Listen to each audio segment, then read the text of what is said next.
Hello students. तो yes, आज हमारा टॉपिक है laws of motion. Laws of motion हम वन शॉट में खत्म करने वाले हैं। तो सबसे पहले हम बेसिक बातों की शुरुआत कर देते हैं। मैं कुछ चीजें लिख ली है जो बेसिक थियरी पार्ट है, राइट। सबसे पहले तो फोर्स कि फोर्स क्या होता है, हमें सबको पता है, बचपन से हम फोर्स के बारे में पढ़ते आ रहे हैं। उसका यूनिट क्या है? न्यूटन। वो उसका ऐसा यूनिट है।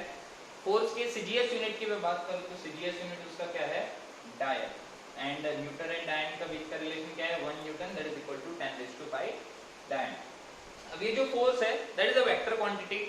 अब इसका मैग्नीट्यूड इंपॉर्टेंट है, डायरेक्शन भी इंपॉर्टेंट है, और point of application of force भी बहुत ज्यादा इंपॉर्टेंट है। तो ये तीन चीजें हैं फोर्स के बारे में इंपॉर्टेंट। देन अपने पास आते हैं टाइप्स ऑफ फोर्सेस कि किन किन टाइप के फोर्सेस की हम डिस्कशन करते हैं पूरे फिजिक्स के अंदर, राइट। जैसे इलेक्ट्रोस्टैटिक्स के अंदर, मैग्नेटिज्म के अंदर हम इलेक्ट्रोमैग्नेटिक फोर्स का डिस्कशन करेंगे, electric force, magnetic force, right. Then हम बात करते हैं न्यूक्लियर लेवल पे न्यूक्लियर फोर्स की, strong nuclear force, weak nuclear force. Then also there is a gravitational force as well. फिर हम इस चैप्टर के अंदर बात करने वाले हैं कांटेक्ट फोर्स की, कि जहां पर सरफेस से कांटेक्ट रहता है वहां पर कौन कौन से और एक्स्ट्रा फोर्सेस लगते हैं, which is normal force, tension force and friction force, right. तो हम इन तीनों टाइप की डिस्कशन करने वाले हैं इस चैप्टर के अंदर। So let's start with the chapter. सबसे पहले हम बात करेंगे न्यूटन्स फर्स्ट लॉ की, राइट। फर्स्ट लॉ के बारे में हम सब जानते ही है बचपन से कि फर्स्ट लॉ क्या कहता है, बट फिर भी हम एक बार पढ़ लेते हैं। First law, right. First law ये कहता है, लेट्स से कि कोई बॉडी है, उसको मैंने कोई सरफेस पे रखा हुआ है, ठीक है। कोई सरफेस पे उसको रखा हुआ है और रेस्ट पर है, अभी ऐसा समझो। या तो वो रेस्ट पर है या वो एक कांस्टेंट वेलोसिटी से जा रहा है। v is constant, velocity of the particle is constant. तो अगर ये दोनों कंडीशन है तो न्यूटन का फर्स्ट लॉ में ये कहता है कि कोई बॉडी है, वो अगर रेस्ट पर है या तो वो कांस्टेंट वेलोसिटी से मूव कर रही है, तो जब तक इसके ऊपर हम कोई एक्सटर्नल फोर्स नहीं लगाते, अगर F external on the body is 0 through out, तो अगर वो रेस्ट पर है तो वो हमेशा रेस्ट पर रहेगा। एंड अगर वो कांस्टेंट वेलोसिटी से मूव कर रहा है तो वो हमेशा वो कांस्टेंट वेलोसिटी से ही मूव करेगा। Velocity constant in the sense acceleration क्या होगा? 0। दैट मींस फोर्स भी 0 है उसके ऊपर। तो कोई भी बॉडी के ऊपर अगर हम किसी भी टाइप का फोर्स नहीं लगाते हैं तो हमें ये बात समझनी है कि या तो अगर वो रेस्ट पर है तो वो हमेशा रेस्ट पर रहेगी, या तो अगर वो कांस्टेंट वेलोसिटी से मूव कर रही है तो वो हमेशा ही कांस्टेंट वेलोसिटी से मूव करती रहेगी, राइट। ये हमारा सिंपल सा फर्स्ट लॉ हो गया। ज्यादातर जो सवाल तुम्हारे पास आएंगे वो सेकंड लॉ ऑफ मोशन से आएंगे, right. So let's talk about second law of motion. तो सेकंड लॉ ऑफ मोशन हमें क्या कहता है? तुम्हें अगर स्टेटमेंट याद हो तो F that is equal to dp/dt, which is rate of change of linear momentum that is equal to net force acting on the body। जो भी बॉडी का rate of change of linear momentum है, उसके linear momentum में जितना भी change होगा उसका जो रेट होगा that is equal to force acting on the body. अब लीनियर मोमेंटम के बारे में हमें पता है, linear momentum that is equal to mass into velocity of the body, right. So अगर इस इक्वेशन के अंदर हम रख देंगे तो d/dt then m into v। So this is our newton's second law का इक्वेशन, या तो ये। अब इसके अंदर कुछ केसेस आ जाते हैं, जैसे फॉर एग्जांपल अगर मैं मान लूं कि m है बॉडी का, वो कांस्टेंट है, ठीक है। जब तक हमारे सिस्टम के अंदर वेरिएबल मास का सिस्टम नहीं है तब तक हम ऐसा मानेंगे कि मास of the body is constant, right. तो यहाँ से आप ऐसा समझ सकते हो, मास को मैं बाहर ले सकता हूँ डिफरेंशिएशन के, तो ये क्या हो जाएगा? m into d/dt v and dv/dt हम ऑलरेडी जानते हैं, dv/dt that is equal to acceleration of the particle। तो ये हो जाता है mass into acceleration। एक और बात मैं बताऊं, this is not the second law of motion, right. ये सेकंड लॉ ऑफ मोशन का स्टेटमेंट नहीं है। सेकंड लॉ ऑफ मोशन का स्टेटमेंट है ये वाला। ये तो उसका केस है जब मास of the body is constant, जब अपना सिस्टम है उसका मास जो है वो वेरिएबल नहीं है, कांस्टेंट है, तब हम लिख सकते हैं force is equal to mass into acceleration, right. So ये अपना basic second law of motion हो गया, ठीक है। F is equal to dp/dt। अब जैसे हम कुछ और फोर्सेस की बात करेंगे, let's talk about normal, tension and all, right. उससे पहले मैं थर्ड लॉ के बारे में एक स्टेटमेंट बताता हूँ। थर्ड लॉ हम सब जानते हैं, every action has equal and opposite reaction, right. Every action has equal and opposite reaction, जिसके बेसिस पे हमें चीज पढ़ेंगे which is known as action reaction pair. आप लोगों ने एक्शन रिएक्शन पेयर के बारे में भी सुना होगा, एक्शन रिएक्शन पेयर, राइट, कि every action has equal and opposite reaction. आप लोगों ने स्टेटमेंट काफी बार सुना होगा। बट ये जो एक्शन रिएक्शन पेयर है, इसके ऊपर काफी सारे सवाल आते हैं, आप लोगों को काफी सारे फोर्सेस दिए जाएंगे और आपको पूछ लेंगे कि इन फोर्सेस में से कौन सी दो फोर्स की ऐसी पेयर है जो एक्शन रिएक्शन पेयर है, right.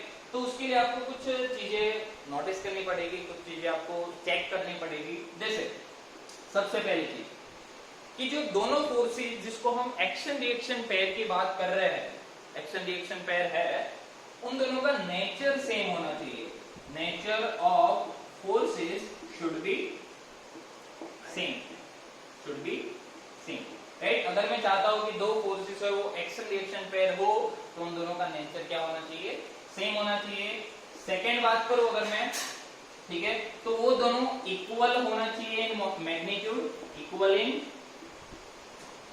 Magnitude and opposite in direction, opposite in direction. Also, they both should act on the different body, right? That means अगर कोई एक फोर्स है एक बॉडी पे लग रहा है, जो दूसरा फोर्स है वो दूसरी बॉडी पे लगना चाहिए। They both should act on different body. For example, अगर मैं एक एग्जांपल समझाना चाहूँ तो लेट्स से कि अपना जो सन है, ठीक है, उसके आसपास अपनी अर्थ घूमती है, ठीक है, अभी के लिए ऐसा मान लो। सो हमें पता है कि इन दोनों के बीच में ग्रेविटेशनल फोर्स लगता है, राइट। सन जो है एंड अर्थ जो है, उन दोनों के बीच में एक अट्रैक्टिव ग्रेविटेशनल फोर्स लगता है, ये हम सबको पता है। तो यहाँ पर मैं ध्यान से देखूं तो अगर अर्थ की वजह से अर्थ और सन के बीच में कितना फोर्स लग रहा है, या तो मैं ऐसा बोलूं अर्थ सन के ऊपर कितना फोर्स लगाता है, तो मैं क्या बोल सकता हूँ, simple G m1 m2 by r2 Newton gravitational law. Same way अगर मैं बात करूं सन जो है वो अर्थ के ऊपर कितना फोर्स लगा रही है, तो वो भी कितना हो जाएगा बच्चों, G m1 m2 by r2। अब देखो इन फोर्सेस को ध्यान से देखो, nature of both the forces should be same, right. Nature का मतलब ये है कि अगर एक फोर्स ग्रेविटेशनल है तो दूसरा भी ग्रेविटेशनल होना चाहिए। अगर एक फोर्स कांटेक्ट है तो दूसरा भी कांटेक्ट फोर्स होना चाहिए। एक इलेक्ट्रोमैग्नेटिक है तो दूसरा भी इलेक्ट्रोमैग्नेटिक होना चाहिए। तो यहाँ पर दोनों के दोनों कैसे है, ग्रेविटेशनल फोर्स। तो पहला अपना कंडीशन सेटिस्फाई हुआ, nature of both the forces should be same. Second है equal in magnitude and opposite in direction. क्या दोनों का मैग्नीट्यूड इक्वल है? हाँ बिल्कुल इक्वल है। क्या दोनों ऑपोजिट है? हाँ बिल्कुल ऑपोजिट है, दोनों एक दूसरे के ऑपोजिट है। And both should act on the different body. That means sun जो है अर्थ के ऊपर इस डायरेक्शन में लगा रहा है एंड अर्थ जो है सन के ऊपर इस डायरेक्शन में लगा रहा है। ये जो फोर्स है ये दोनों एक डिफरेंट बॉडीज पे लग रहे हैं, राइट। सो ये कंडीशन भी अपनी सेटिस्फाइड हो जाएगी यहाँ पर। उसी तरीके से आप न्यूक्लियस के आसपास इलेक्ट्रॉन घूमता है, उसका भी आप एग्जांपल ले सकते हैं। तो ये एक टाइप की एक्शन रिएक्शन पेयर हो गई है। काफी सारी जगह पे आएगा एक्शन रिएक्शन पेयर, अभी मैं नॉर्मल वगैरह समझाऊंगा तो वहां पर भी एक केस आएगा जहां पर आपको बताना पड़ेगा action reaction pair. But yes, these are the condition for action reaction pair. अब देखो, अब जो हमारे कांटेक्ट फोर्सेस थे नॉर्मल, राइट, देन टेंशन, उसकी थोड़ी डिस्कशन कर लेते हैं and also free body diagram. ठीक है, सबसे पहले मैं बात करता हूं लेट्स से नॉर्मल की, नॉर्मल फोर्स की बात करते हैं। सो लेट्स से कि कोई एक जमीन के ऊपर मैंने एक ब्लॉक रखा हुआ है जिसका मास है m। तो हमें पता है इस ब्लॉक की वजह से एक नीचे की साइड अर्थ के सेंटर के साइड एक फोर्स लगेगा which is equal to mg, right. मतलब ये जो ब्लॉक है वो सरफेस के ऊपर एक फोर्स लगा रहा है mg जितना नीचे की side. Also, this surface is also applying some force on this block in upward direction, right? और एक बात आपको समझनी है कि जो normal contact force है, that will always act perpendicular to the contact surface, right? ये बात आपको important समझनी है कि it will always act perpendicular to contact surface. ठीक है, कॉन्टेक्ट सरफेस की हमेशा कैसे रहेगी, परपेंडिकुलर रहेगी, राइट। दैट मींस ये जो सरफेस है वो भी एक ब्लॉक के ऊपर एक फोर्स लगा रही है which is known as normal force. और आप ये बात समझ सकते हो कि जो नॉर्मल फोर्स है that will always act in such a way that it will always try to compress the body। वो हमेशा इस तरीके से लगेगा कि वो हमेशा बॉडी को कैसे करना चाहेगा, कंप्रेस करना चाहेगा। अब मैं एक दो और एग्जांपल समझाता हूँ। ये तो सिंपल सा एग्जांपल हो गया। लेट्स से एक इंक्लाइन प्लेन में ले लूं, राइट, और इस इंक्लाइन प्लेन के ऊपर मैंने एक ब्लॉक रखा हुआ है। लेट्स से ये एंगल थीटा है और ये m मास का एक ब्लॉक है, राइट। अब ध्यान से समझोगे तो अब जो कॉन्टेक्ट सरफेस है वो ये वाली हो जाएगी। तो हमें ये समझना है कि ये जो ब्लॉक है वो इस सरफेस के ऊपर किस डायरेक्शन में फोर्स लगाएगा, इधर लगाएगा, राइट। अब देखो ये अगर mg है तो हमें पता है ये अगर थीटा है तो this will be 90 minus theta and this will be equal to theta. मैंने तुम लोग कंपोनेंट लिखाना सिखाया ही है। तो अगर ये mg है तो ये वाला कंपोनेंट क्या हो जाएगा, mg cos थीटा, और ये वाला कंपोनेंट क्या हो जाएगा, mg sin थीटा।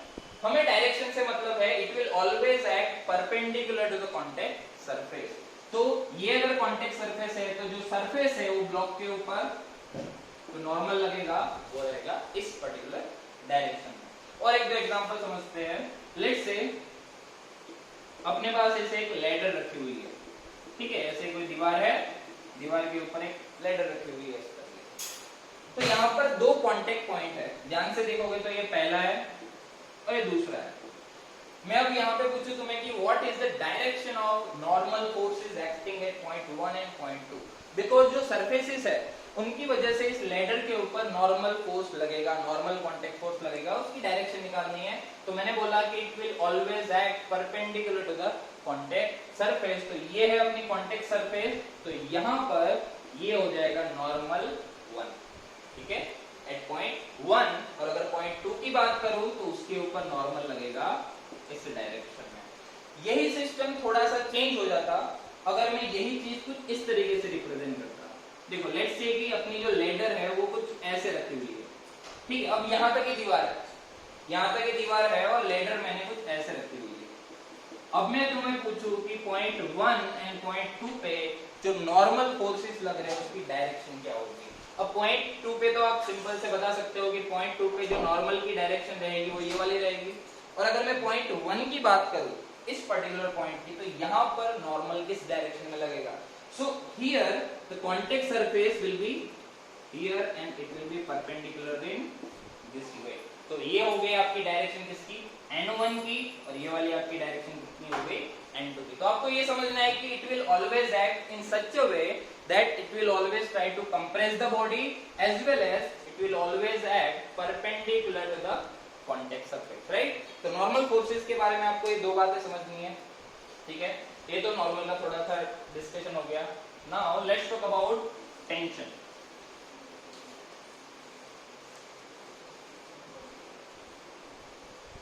राइट, अब जब टेंशन की बात करते हैं तो स्ट्रेन की बात आती है generally, right. So let's talk about tension.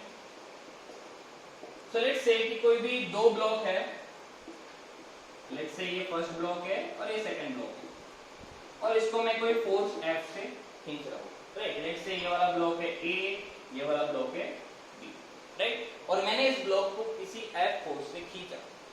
अभी के केसेस के अंदर हम फ्रिक्शन को कंसीडर नहीं करेंगे, ये बात आप ध्यान से समझना। फ्रिक्शन वाला चैप्टर जो है हम अलग से ही लेंगे उसको। अभी के लिए हम जितने भी केसेस पढ़ रहे हैं उसके अंदर फ्रिक्शन एप्लीकेबल नहीं है। तो लेट्स से अगर मैं फोर्स लगा रहा हूँ F इस पर्टिकुलर ब्लॉक पे, तो तुम्हें एक आइडिया आएगा कि ये जो स्ट्रिंग है, अब स्ट्रिंग का कुछ नेचर है, पहले तो आपको ये समझना है ये जो स्ट्रिंग है वो मासलेस है, मासलेस है। ऑल्सो इट इज इनएक्सटेंसिबल, मतलब वो खींच नहीं रही है, वो एक रबर की तरह नहीं है, वो एक ऐसे ही रस्सी है जो खींचेगी नहीं, बस आपको ये समझना है, right. It is massless as well as inextensible. तो ये स्ट्रिंग के दो पर्टिकुलर प्रॉपर्टी आपको समझनी है, राइट। अब लेट्स से मैंने फोर्स F लगाया तो यहाँ पर कुछ ना कुछ टेंशन जनरेट होगा, और ये टेंशन इस तरीके से जनरेट होगा कि it will always try to reduce the length of the string, ठीक है। अब जैसे यहाँ पर टेंशन लग जाएगा, टेंशन की डायरेक्शन ये वाली हो जाएगी। इसी तरीके से अगर मैं बात करूंगा, लेट्स से कोई ब्लॉक है m मास का, मैंने ऐसा लटका रखा है, राइट। तो यहां पर mg फोर्स नीचे की डायरेक्शन में लगेगा, ऑब्वियस सी बात है, और इस mg फोर्स की वजह से जो स्ट्रिंग है उसके अंदर भी एक टेंशन जनरेट होगा, राइट, और वो कुछ इस तरीके से होगा। तो ये हो जाएगा टेंशन अपना, ठीक है। तो ये हमने टेंशन के बारे में सीखा, नॉर्मल के बारे में सीखा। अब थोड़ा बहुत उसके न्यूमेरिकल्स कर लेते हैं, ठीक है। उससे पहले हमें एक चीज समझनी पड़ेगी, which is free body diagram of the particle. तो ये फ्री बॉडी डायग्राम क्या है, जिसको अपन FBDB बोलते हैं, फ्री बॉडी डायग्राम। मतलब कोई भी एक ब्लॉक है, मुझे सिस्टम में कोई भी ब्लॉक दिया हुआ है और उस पर्टिकुलर ब्लॉक के ऊपर जितने भी फोर्सेस लग रहे हैं उसका जो रिप्रेजेंटेशन है उसी को हम बोलेंगे क्या, free body diagram, right. Let's say कि अगर मैं तुम्हें एक एग्जांपल दूं, लेट्स से ये वाला ब्लॉक है अपना A ब्लॉक, और लेट्स से ये वाला अपना ब्लॉक है B ब्लॉक, ठीक है। एंड लेट्स से कोई तीसरा ब्लॉक अपन ले लेते हैं इधर, लेट्स से ये है ब्लॉक C, ठीक है। तो लेट्स से अगर मैं तुम्हें बोलूं what is the free body diagram of A का मुझे फ्री बॉडी डायग्राम बनाना है, मतलब ए के ऊपर जितने भी फोर्सेस लग रहे हैं उन सारे को मुझे रिप्रेजेंट करना है इसके अंदर, राइट। तो लेट्स से अगर मैं ब्लॉक ए की बात करूं तो ए ब्लॉक मैंने यहां बना दिया, राइट। अब ध्यान से देखो ए के ऊपर कौन कौन से फोर्सेस लग रहे हैं। एक तो ए जो है नीचे की साइड फोर्स लगाएगा mg due to its mass, right. अब ये जो B है, B A के ऊपर एक फोर्स लगा रहा है, राइट, नीचे की साइड। एंड ये जो C है वो भी तो A के ऊपर फोर्स लगा रहा है यहाँ पर इस पर्टिकुलर डायरेक्शन में, ये भी हमें समझना पड़ेगा, राइट। क्योंकि यहाँ पर जहां पे कांटेक्ट रहेगा वहां पर हमें ये समझना है कि वहां पे कांटेक्ट फोर्स एक्ट करेगा, और यू कैन से नॉर्मल फोर्स रहेगा उन पॉइंट्स पे जहां पे दो सरफेसेस का कांटेक्ट है वहां पर, राइट। तो मैं ऐसा बोल सकता हूं कि जो ब्लॉक B है वो भी A के ऊपर कुछ फोर्स लगाएगा, और ये जो A है वो भी एक अपवर्ड डायरेक्शन में, normal on B due to A, और नीचे की साइड में जो B है वो किस तरीके से फोर्स लगाएगा, normal on A due to B। The same way here there will be normal on C due to A, and the same way here it will be normal on A due to C। अब तीनों की बात करूं तो यहाँ पर इसकी वजह से mg हो जाएगा जो कि इसका मास है, राइट। सेम वे A के लिए भी mg, राइट। सो इस तरीके से जितने भी फोर्सेस लग रहे हैं ब्लॉक के ऊपर उसका अगर हम रिप्रेजेंटेशन कर देंगे, राइट, सारे वेक्टर फोर्सेस की बस आपको डायरेक्शन समझनी है कि डायरेक्शन किस तरीके से आएगी, और उनका जब रिप्रेजेंटेशन कर देंगे so that will be your free body diagram, right. जैसे लेट्स से आगे जाके हम पुली ब्लॉक प्रॉब्लम की बात करने वाले हैं। सो लेट्स से एक पुली है अपनी, और इस पुली के साथ मैंने ऐसे ब्लॉक जोड़े हुए हैं, तो इस ब्लॉक के ऊपर कितने फोर्सेस लगेंगे, कौन सी डायरेक्शन में लगेंगे, तो ये सारे के सारे अपन को देखने हैं। लेट्स से इसका मास है m1, इसका मास है m2, तो यहाँ पर कुछ फोर्स लग रहा है m2g, यहाँ पर कुछ फोर्स लग रहा है m1g, एंड सिमिलर वे यहाँ पर लगेगा टेंशन और यहाँ पर भी लगेगा टेंशन, राइट, ठीक है। तो ये सारे के सारे जो फोर्सेस का रिप्रेजेंटेशन है उसको ही हम पढ़ेंगे किसके अंदर, फ्री बॉडी डायग्राम के अंदर। टेंशन की मैं एक और बात बता दूं कि जब तक स्ट्रिंग चेंज नहीं होती तब तक टेंशन सेम रहेगा। ये बात आप दिमाग में बिठा के रख लो कि जब तक स्ट्रिंग जो है वो चेंज नहीं होगी, जब तक सेम स्ट्रिंग की हम बात करेंगे तब तक टेंशन की वैल्यू चेंज नहीं होगी। दैट मींस जैसे मैंने एक बात करी, यहाँ पर एक स्ट्रिंग है तो इस पूरी की पूरी स्ट्रिंग के अंदर टेंशन क्या रहेगा, T। अगर यहीं पे मैं कुछ ऐसा एग्जांपल ले लेता, यहाँ पर मैं एक लेट्स से पुली जोड़ देता, राइट, और पुली के साथ ब्लॉक कुछ इस तरीके से है, राइट, पुली जोड़ दी और दो ब्लॉक इस तरीके से है। अब ये वाली स्ट्रिंग और ये वाली स्ट्रिंग अलग हो गई, तो लेट्स से यहाँ पर कुछ टेंशन T1 लगेगा तो यहाँ पर टेंशन कुछ लगेगा T2, बट इन दोनों स्ट्रिंग के अंदर सेम ही टेंशन लगेगा क्योंकि वो एक ही टाइप की स्ट्रिंग है, राइट। तो टेंशन की एक और बात हो गई कि जब तक स्ट्रिंग चेंज नहीं होगी तब तक आपका जो टेंशन है वो सेम रहेगा, टेंशन में कोई भी चेंज नहीं आएगा, राइट। तो ये हमने सिंपल सी बात करी इसकी फ्री बॉडी डायग्राम की। अब कुछ क्वेश्चंस किए जाए न्यूटन सेकंड लॉ पे, राइट। तो सबसे पहले एक सिंपल सा क्वेश्चन करते हैं। लेट्स से मुझे ऐसा दिया हुआ है कि कोई ब्लॉक है, उसके ऊपर लेट्स से फोर्स लग रहा है कुछ इस डायरेक्शन में 20 न्यूटन का, राइट। लेट्स से ये वाला एंगल है 37 डिग्री, एंड लेट्स से इसका जो मास है वो है 5 kg। यहाँ पर कोई भी टाइप का फ्रिक्शन मैंने काउंट नहीं किया है। तो तुम्हें दो चीजें पूछ सकते हैं, या तो तुम्हें पूछ लेंगे कि what is the normal acting on the block, ठीक है, या तो तुम्हें पूछ लेंगे what is the acceleration of block. तो ये दो चीजें आ सकती है इसके अंदर, या तो नॉर्मल या तो एक्सेलरेशन ऑफ ब्लॉक। अब देखो सबसे पहले जो फोर्स दिया होगा तुम्हें, अब देखो यहाँ पर मैंने एक फोर्स दिया है, दो फोर्स का भी आप कर सकते हो, तीन फोर्स, चार फोर्स, कोई फर्क नहीं पड़ता। हमें नॉर्मल सा इसका फ्री बॉडी डायग्राम बनाना है और इसको सॉल्व करना है, सिंपल, राइट। सो लेट्स से कि 5 kg ब्लॉक मैंने यहाँ पे रखा हुआ है, उसके ऊपर 20 न्यूटन इस डायरेक्शन में लग रहा है, ठीक है, 20 न्यूटन इस डायरेक्शन में लग रहा है। तो आप इसके दो कंपोनेंट ले सकते हो। आप देखो इस 20 न्यूटन इस डायरेक्शन में लग रहा है, तो इसका एक कंपोनेंट इधर बनेगा, एक कंपोनेंट इधर बनेगा। अब ध्यान से देखो, तो ये वाला एंगल है 37, that means this is 37 which is given, और इसकी वैल्यू है 20। तो इसके दो कंपोनेंट आप ले सकते हो, 20 cos 37 एंड 20 sin 37। 20 cos 37 किसके बराबर होगा, 20 into cos 37 which is 4/5, तो ये आ जाएगा 16 newton, and 20 sin 37 that will be 12 newton, right. So ये दो कंपोनेंट आ गए इस फोर्स के। अब और फोर्सेस देखो कौन से लग रहे हैं। अब ये 5 kg का ब्लॉक है, तो इस 5 kg की ब्लॉक की वजह से एक नीचे की डायरेक्शन में फोर्स लगेगा which is equal to mg, m into g, right. तो इसका मास दिया है 5, g की वैल्यू हम लेते हैं 10, तो ये क्या हो जाएगा 5 into 10 50 न्यूटन, राइट। तो ये कुछ फोर्सेस मैंने जितने भी फोर्सेस इस ब्लॉक के ऊपर है वो लगा दिए, और जो ग्राउंड है वो ब्लॉक के ऊपर की डायरेक्शन में फोर्स लगाएगा नॉर्मल, दैट्स ऑल, ठीक है। अब ध्यान से देखो, मैंने जैसे ही ब्लॉक के ऊपर फोर्स लगाया तो ब्लॉक का जो मूवमेंट है वो वर्टिकल डायरेक्शन में तो हो नहीं रहा। वर्टिकल डायरेक्शन में ब्लॉक का एक्सेलरेशन कुछ है ही नहीं, ठीक है, क्योंकि ब्लॉक मूवमेंट ही नहीं कर रहा है इस पर्टिकुलर डायरेक्शन के अंदर। तो हम यहाँ पर बोल सकते हैं कि जो नॉर्मल है, मतलब देखो वर्टिकल डायरेक्शन के अंदर अगर ब्लॉक का कोई मूवमेंट नहीं हो रहा है, तो मैं ऐसा बोल सकता हूँ कि वर्टिकल डायरेक्शन के जो फोर्सेज है उसको मैं इक्वेट कर सकता हूँ। दैट मींस ये जो n है उसकी वैल्यू किसके बराबर हो जाएगी, 50 + 12, जो भी जितने भी नीचे की डायरेक्शन में फोर्स है दैट इज इक्वल टू 50 + 12, तो ये आ जाएगा 62 न्यूटन, राइट। ये तो पहला अपना आंसर हो गया, normal acting on the block, right. So आपको ये बात ध्यान में रखनी है कि आपको नॉर्मल की वैल्यू सीधा mg के बराबर नहीं कर देनी है, राइट, क्योंकि जो दूसरे फोर्सेस भी दिए होंगे उस पे भी डिपेंड करेगा आपका नॉर्मल। तो यहाँ पर नॉर्मल की वैल्यू आपकी क्या होगी, 62 न्यूटन।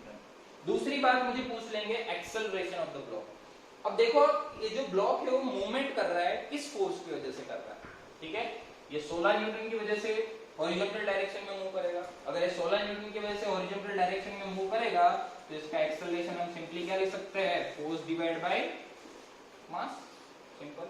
और सिर्फ और सिर्फ 16 न्यूटन ही काम आ रहा है इसके मूवमेंट के लिए, हॉरिजॉन्टल डायरेक्शन में इसकी जो भी मूवमेंट हो रही है, तो ये क्या आ जाएगा 16 divide by mass of the block which is 5, तो 16/5 metre per second square.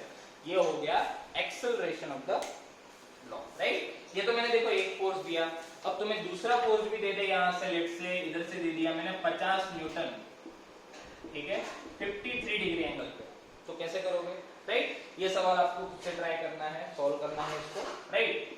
Same करना है आपको, जो भी दो फोर्सेस दिए उसके हॉरिजॉन्टल कंपोनेंट निकालो, वर्टिकल कंपोनेंट निकालो। हमें एक आइडिया आएगा कि वर्टिकल डायरेक्शन में ब्लॉक की किसी भी टाइप की मूवमेंट नहीं हो रही है, सो वर्टिकल डायरेक्शन के फोर्स को मैंने इक्वेट करके सबसे पहले क्या निकाल लिया, नॉर्मल, ठीक है, नॉर्मल निकाल लिया। अब यहाँ पर देखो तुम्हें फ्रिक्शन भी पूछा होता, ठीक है, अगर आपको फ्रिक्शन वगैरह पढ़ना है तो नेक्स्ट लेक्चर के अंदर फ्रिक्शन हम कवर करने वाले हैं, आप देख सकते हो नेक्स्ट लेक्चर, ठीक है। सो फ्रिक्शन के अंदर हम सीधा म्यू इनटू एन कर देंगे, राइट। बट आप एक बात याद रखना कि नॉर्मली की वैल्यू mg के बराबर नहीं होती है, वो कुछ कुछ केस में होती है, बट जनरली आपको पूरा एफबीडी बना के देखना है कि वर्टिकल डायरेक्शन में कौन कौन से फोर्स है, वहां से आपको नॉर्मल आ जाएगा। देन एक्सेलरेशन के लिए वही फोर्स देखो जो उसकी मोमेंट के लिए रिस्पांसिबल है, which is 16 Newton in this particular case, right. तो आपका एक्सेलरेशन आ जाएगा कितना, 16/5 metre per second square, right. ये तो आपका सिंपल सा सवाल हो गया। अब देखो इंक्लाइन प्लेन वाले सवाल आते हैं, जैसे लेट से मुझे ऐसा दे दिया कोई ब्लॉक है, उसको मैंने ऐसे इंक्लाइन प्लेन पे रखा हुआ है, उसका मास क्या है m। ये वाला एंगल जो दिया है मुझे थीटा दिया है। तो मुझे ऐसा पूछ लिया जो ब्लॉक को अगर मैंने रिलीज किया t = 0 पे we have release this block, ठीक है। So what will be the acceleration of the block, ठीक है। तो ये समझना है। तो ये ब्लॉक ऑब्वियसली बात है नीचे आएगा, ठीक है। तो हम उसका एक्सेलरेशन निकाल लेते हैं। तो देख लेते हैं कितने फोर्सेस इसके ऊपर लग रहे हैं टोटल।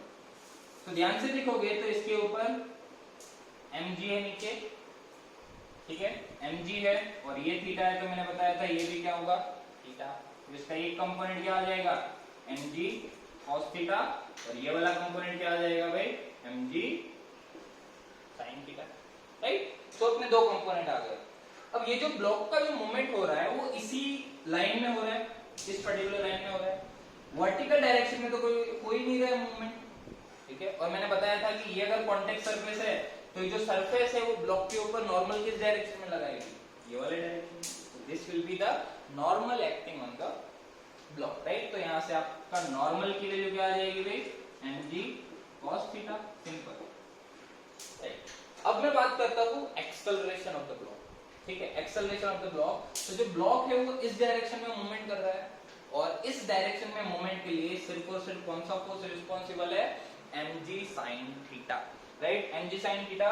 तो मैं ऐसा बोल सकता हूँ कि इसका जो एक्सेलरेशन रहेगा that will B force acting divide by मास, और इस डायरेक्शन में कितना फोर्स लग रहा है mg sin theta divide by mass of the block which is g sin theta. So यहां से मुझे एक बात और पता पड़ी कि ये जो एक्सेलरेशन आ रहा है on the incline plane which is independent of the mass of the block. That means अगर 2 केजी का ब्लॉक है, 4 केजी का ब्लॉक है या 10 केजी का ब्लॉक है, उसको मैंने इंक्लाइन प्लेन पे रखा, वो नीचे जाएगा तो उसका एक्सेलरेशन हमेशा किसके बराबर होगा g sin थीटा के बराबर, राइट। तो ये वाली बात आपको समझनी है यहां से, ठीक है। सिंपल सा सवाल। चलिए भाई अब कुछ 2-3 सिस्टम की चर्चा कर लेते हैं, ठीक है, using this Newton second law. ये सारे न्यूटन के सेकंड लॉ ही हम यूज कर रहे हैं, force equal to mass into acceleration, जिसके अंदर हम मास को कांस्टेंट मान रहे हैं, राइट। सो लेट्स से अपने को कोई ऐसा सवाल दिया है, ये एक ब्लॉक है, दूसरा ब्लॉक है, ये तीसरा ब्लॉक है। लेट्स से ये 5 केजी, लेट्स से ये 3 केजी, लेट्स से ये है 2 केजी, और ये पूरी सिस्टम को मैं कुछ 100 न्यूटन के फोर्स से इधर फेंक रहा हूं, इधर फोर्स लगा रहा है। तो मुझे एक बात बतानी है कि व्हाट विल बी, 2-3 चीजें पूछ ली। Normal acting on 2 due to 3, 2 के ऊपर 3 की वजह से कितना नॉर्मल लगेगा, ओके। दूसरा है normal acting on 5 due to 3, ठीक है। बाकी तुम्हें कुछ भी चीज पूछ ले आपको क्लियर रहनी चाहिए। चलिए, तो सबसे पहले एक बात आपको समझनी है कि मैंने जितना भी फोर्स लगाया 100 न्यूटन लगाया, ठीक है। तो सबसे पहले आप क्या करो, सिस्टम का एक्सेलरेशन निकालो। जब भी आपको इस टाइप के सवाल दिखे तो आप क्या करो, सबसे पहले find out the acceleration of the system. So acceleration of the system क्या होगा।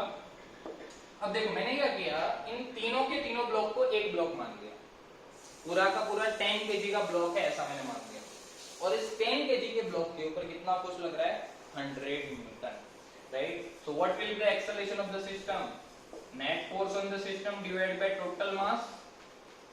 नेट फोर्स सिस्टम के ऊपर कितना लग रहा है 100 न्यूटन, और टोटल मास कितना है 5 + 3 + 2 व्हिच इज 10। तो यहां से आपको पता चल जाएगा एक्सेलरेशन ऑफ द सिस्टम कितना आ जाएगा 10 metre per second square, right. So this is the acceleration of the system. चलिए आगे बात करते हैं। अब एक्सेलरेशन आ गया, दैट मींस तीनों के तीनों ब्लॉक जो है उनका एक्सेलरेशन मुझे पता पड़ गया, ठीक है।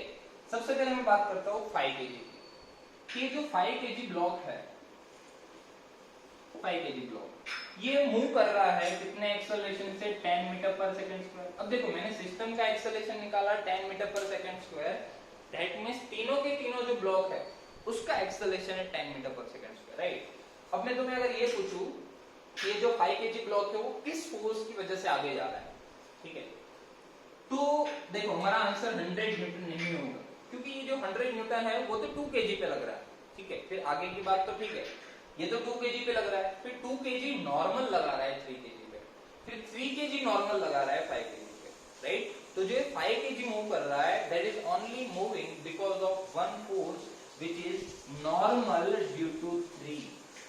जो इस 3 की वजह से नॉर्मल लग रहा है तो इसको अपन ऐसा लिखेंगे नॉर्मल ऑन 5 ड्यू टू 3। तो इस 3 kg ब्लॉक की वजह से जो नॉर्मल रिएक्शन लग रहा है इसके ऊपर, उसी की वजह से ब्लॉक आगे की साइड मूव कर रहा है और कोई फोर्स नहीं है इसको आगे ले जाने वाला, राइट। तो अगर ये ब्लॉक है, इसके ऊपर इतना फोर्स लग रहा है, इसका एक्सेलरेशन इतना है, इसका मास इतना है, तो न्यूटन का सिंपल सा लॉ लगा दो, क्या है F net that is equal to mass into acceleration of the body। Net force कितना लग रहा है इस ब्लॉक के ऊपर, एंड 5 3 एक ही फोर्स है, मास इसका है 5 और इसका एक्सेलरेशन कितना है 10, तो इसका आंसर आ जाएगा 50 newton, right, which is normal acting on 5 due to 3, right. आपको ये बात समझनी है। अब मुझे ऐसा पूछ लिया normal acting on 2 due to 3, ठीक है। सो 3 kg ब्लॉक की, सारे तीनों ब्लॉक की चर्चा कर लेते हैं, right. So let's talk about this 3 kg block. So ये 3 kg ब्लॉक है। सो 3 kg ब्लॉक के ऊपर देखो कितने कौन कौन से फोर्स लग रहे हैं, ठीक है। तो एक तो लग रहा है ये वाला force normal on 3 due to 2, और एक फोर्स लग रहा है कि 5 kg ब्लॉक इधर भी तो लगा रहा है force which is normal on 3 due to 5, और इसका मैग्नीट्यूड कितना होगा 50 न्यूटन, राइट। और इस ब्लॉक का जो एक्सेलरेशन है ये कितना है बच्चों 10 metre per second square, right. सो यहां से और एक बात समझो, ये ब्लॉक आगे जा रहा है, ये ब्लॉक अगर आगे जा रहा है तो इन दोनों फोर्सेस में मैं बोल सकता हूं कि ये फोर्स बड़ा होना चाहिए, तभी तो वो आगे मूव करेगा।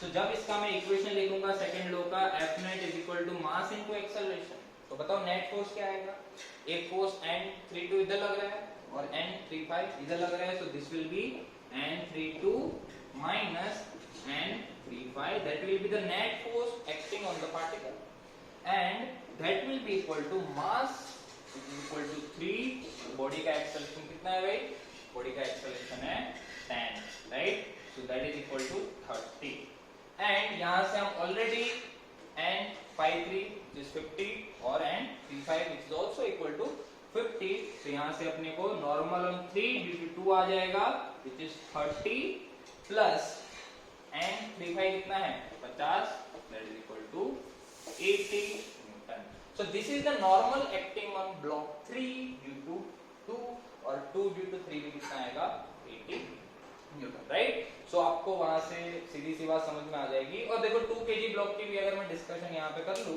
तो 2 kg ब्लॉक है, उसके ऊपर 100 न्यूटन इधर लग रहा है, और 3 kg ब्लॉक की वजह से इधर लगेगा नॉर्मल ऑन 2 ड्यू टू 3, एक सिंपल सी बात है। तो यहाँ से इसका एक्सेलरेशन क्या आ जाएगा 100 माइनस N23 डिवाइड बाय 2, इसकी वैल्यू ऑलरेडी हम निकाल चुके 80, रखोगे तो आपको पता चल जाएगा ये कितना आता है 10, जो हमें ऑलरेडी पता है, राइट। सो इस तरीके से आपको जब 3 ब्लॉक का सिस्टम दिया हो तो आपको क्या करना है, सबसे पहले आप क्या करो सिस्टम का एक्सेलरेशन निकालो। दैट मींस तीनों के तीनों जो ब्लॉक है वो उस पर्टिकुलर एक्सेलरेशन से जाएंगे। अब तीनों के तीनों ब्लॉक का आप इंडिविजुअली फ्री बॉडी डायग्राम बनाओ, उसके ऊपर F is equal to ma simple लगाओ और आपका आंसर आ जाएगा तीनों के तीनों ब्लॉक के लिए, राइट। सो यस, ये तो आपका ब्लॉक्स वाला सवाल हो गया। दूसरा सवाल इसी कैटेगरी के अंदर आता है टेंशन के लिए, ठीक है, कि 3-4 ब्लॉक जुड़े हुए हैं तो टेंशन कितना होगा स्ट्रिंग के अंदर वगैरह वगैरह। चलो देख लेते हैं वो भी।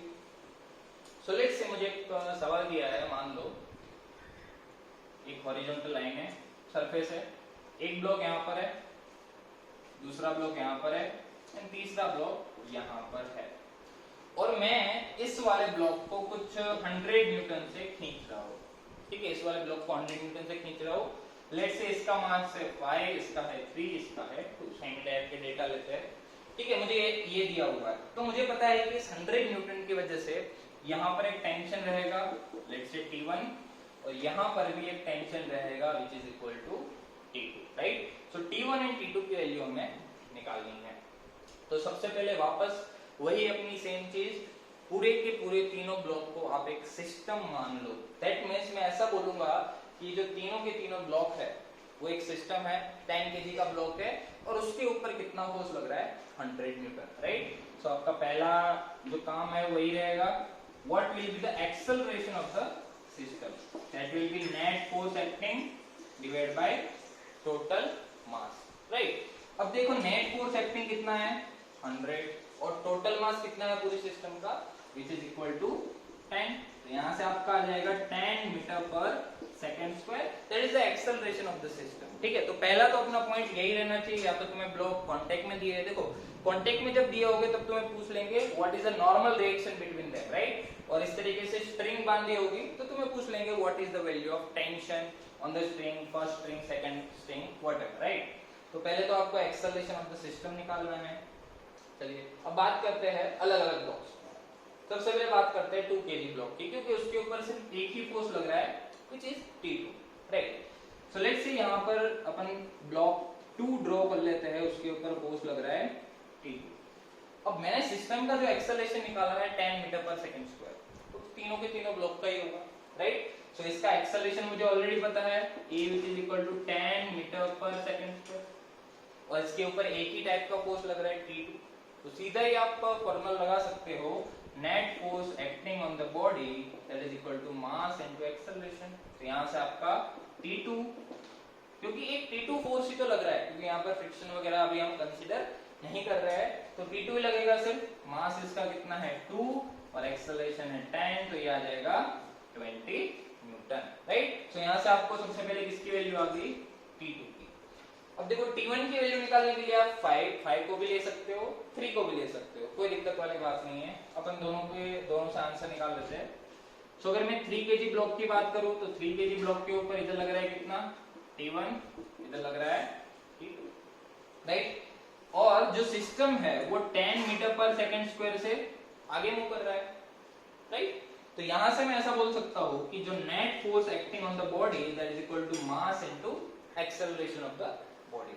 अब देखो अगर ये ब्लॉक आगे की साइड मूव कर रहा है, that means T1 is greater than T2, so what will be the net force acting on the body, that will be T1 minus T2। तो यहां से मैं लिख सकता हूं T1 minus T2 and that will be equal to mass of the body 3 into acceleration of the system, right, क्योंकि block का भी एक्सेलरेशन वही रहेगा जो सिस्टम का एक्सेलरेशन रहेगा। तो T1 minus T2 that is equal to 30 और T2 की वैल्यू ऑलरेडी हम निकाल चुके हैं 20, तो T1 की वैल्यू क्या आ जाएगी 30 plus 20 which is equal to 50 newton, right. और अगर आप 5 kg ब्लॉक से भी आप कैलकुलेट करते तो भी आपका आंसर कितना आता, 50 न्यूटन। देखो यहाँ से 5 kg ब्लॉक है, इस साइड आपका लगेगा 100 न्यूटन, इस साइड लगेगा आपका T1, तो क्या आ जाएगा 100 minus T1 by 5 that is equal to our acceleration of the system that is equal to 10। तो यहां से भी देखो T1 की वैल्यू क्या आई भाई 50 न्यूटन। तो आप इस तरीके से अगर आपको ब्लॉक्स का सिस्टम दिया हुआ है और आपको इस तरीके से स्ट्रिंग भी दी है तो आपको टेंशन भी मिल जाएगा एंड नॉर्मल भी मिल जाएगा,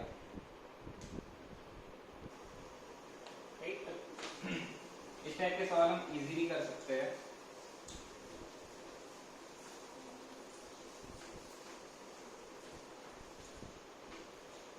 अब लेट्स से इंक्लाइन प्लेन पे हमें इस टाइप का सवाल आ गया, फॉर एग्जांपल लेट्स से कि तुम्हें 2 ब्लॉक दे दिए, या यही सवाल तुम्हें इस तरीके से भी आ सकता है, ठीक है। लेट्स से यहाँ पर एक ब्लॉक है और यहाँ पर दूसरा ब्लॉक है, ठीक है। इसका मास कुछ भी हो सकता है, let's say M1 and M2। ये मैं तब बात कर रहा हूँ जब फ्रिक्शन प्रेजेंट नहीं है, क्योंकि फ्रिक्शन प्रेजेंट होगा तभी हम ये केस लेंगे, but situation will be different. अभी के केस में फ्रिक्शन नहीं है और मुझे ये सिस्टम दी हुई है, या तो यही सवाल कुछ इस तरीके से आ सकता है, एक ब्लॉक है जिसका मास है M1, दूसरा ब्लॉक है जिसका मास है M2, इस तरीके से। तो दोनों एक दूसरे के टच में रखे हुए हैं। मैंने मुझे ये पूछ लिया, जैसे ही मैंने इन दोनों ब्लॉक्स को रिलीज किया, ठीक है, जैसे ही रिलीज करेंगे ऑब्वियस सी बात है नीचे आएंगे। सो मुझे ऐसा पूछा है, let's say after releasing what will be normal on 1 due to 2, या तो 2 due to 1, ठीक है, ऐसा 2d/1 या 1d/2। तो ये जो पहला ब्लॉक है उसके ऊपर m2 ब्लॉक है वो कितना नॉर्मल लगाएगा नीचे के डायरेक्शन में, वो मुझे बताना है। ठीक है, what will be the normal acting on 1d/2। या तो ये सवाल यहाँ पे आ गया, ठीक है। अब यहाँ पर देखो m1 ग्रेटर देन m2 दे सकते हैं, m1 लेस देन m2 दे सकते हैं, कुछ भी दे सकते हैं। फ्रिक्शन रहेगा तब सिस्टम थोड़ा टफ रहेगा, बट अभी के लिए बहुत ही आसान है, देखना अभी। एंड अगर मैं इसकी बात करूं तो इसके अंदर आपको पूछ लेंगे what will be the tension in the spring. ठीक है, टेंशन कितना होगा जस्ट आफ्टर रिलीजिंग। तो जस्ट आफ्टर रिलीजिंग इसके अंदर हमें नॉर्मल पूछा है और इसके अंदर हमें टेंशन पूछा है। तो इंक्लाइन प्लेन की बात मैंने अभी की थी कि जब भी कोई भी बॉडी को मैं इंक्लाइन, लेट्स से m मास का ब्लॉक है उसको मैंने इंक्लाइन प्लेन पे रखा हुआ है और मैंने उसको रिलीज किया है, राइट। तो उसका एक्सेलरेशन होता था along the incline plane g sin theta, right.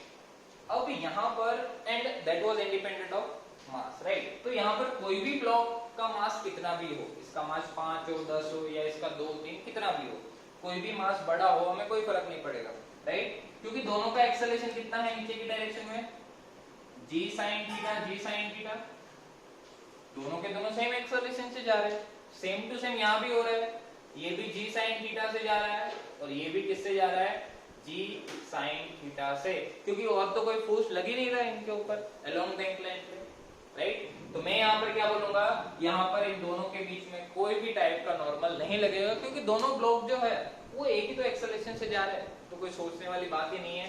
तो यहाँ पर नॉर्मल जो है उन दोनों के बीच में क्या हो जाएगा, 0, क्योंकि acceleration of both will be 0। ठीक है, सॉरी सेम वे यहाँ पर भी एक्सेलरेशन दोनों का क्या है, सेम है।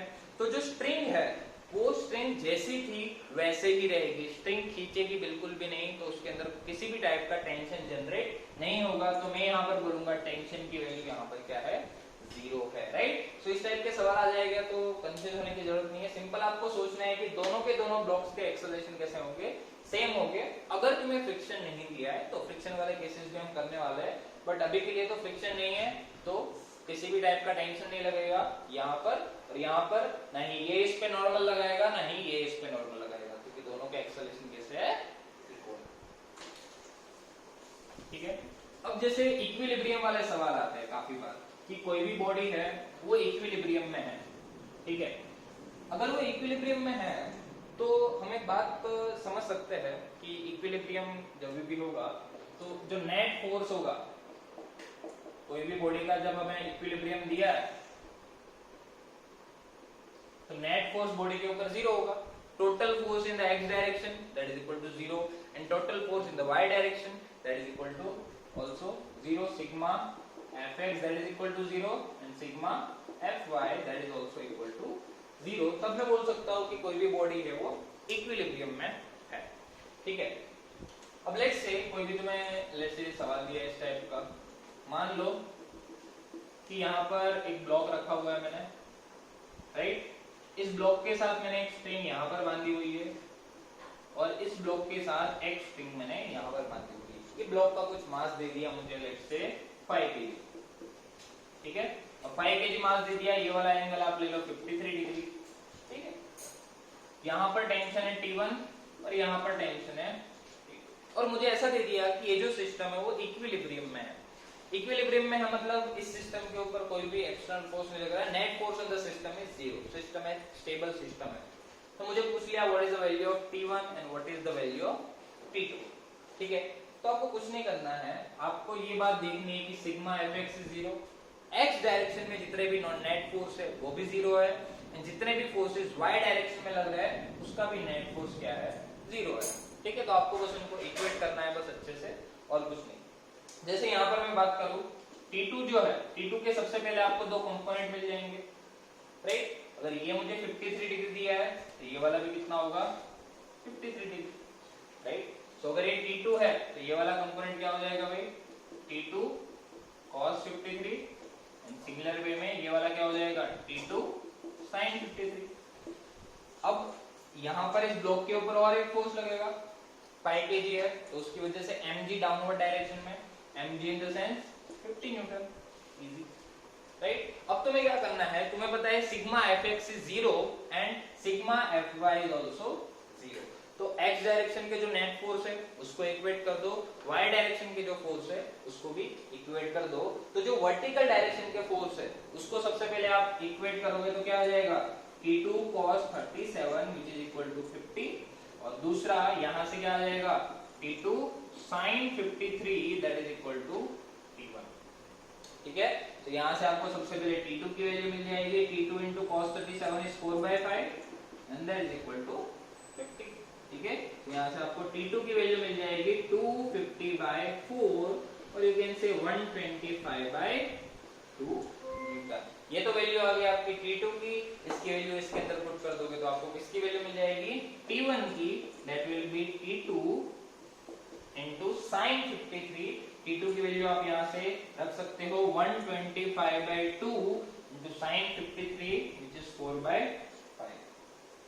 यहाँ 37 क्यों लिखा, यहाँ 37 नहीं आएगा, यहाँ 53 आएगा, राइट। cos 53 तो ये आ जाएगा 3/5 तो आ जाएगा 250/3, यस 250/3। बस आपको यहाँ पे रखना है 250/3 into sin 53 की वैल्यू विच इज 4/5, तो यहाँ से क्या आ जाएगा, ये 25, तो ये आ जाएगा 100/3, राइट। सो आपको कितने भी फोर्सेस दिए आपको टेंशन लेने की जरूरत नहीं है, आप सिंपल सा ये वाला कॉन्सेप्ट यूज कर सकते हो, राइट।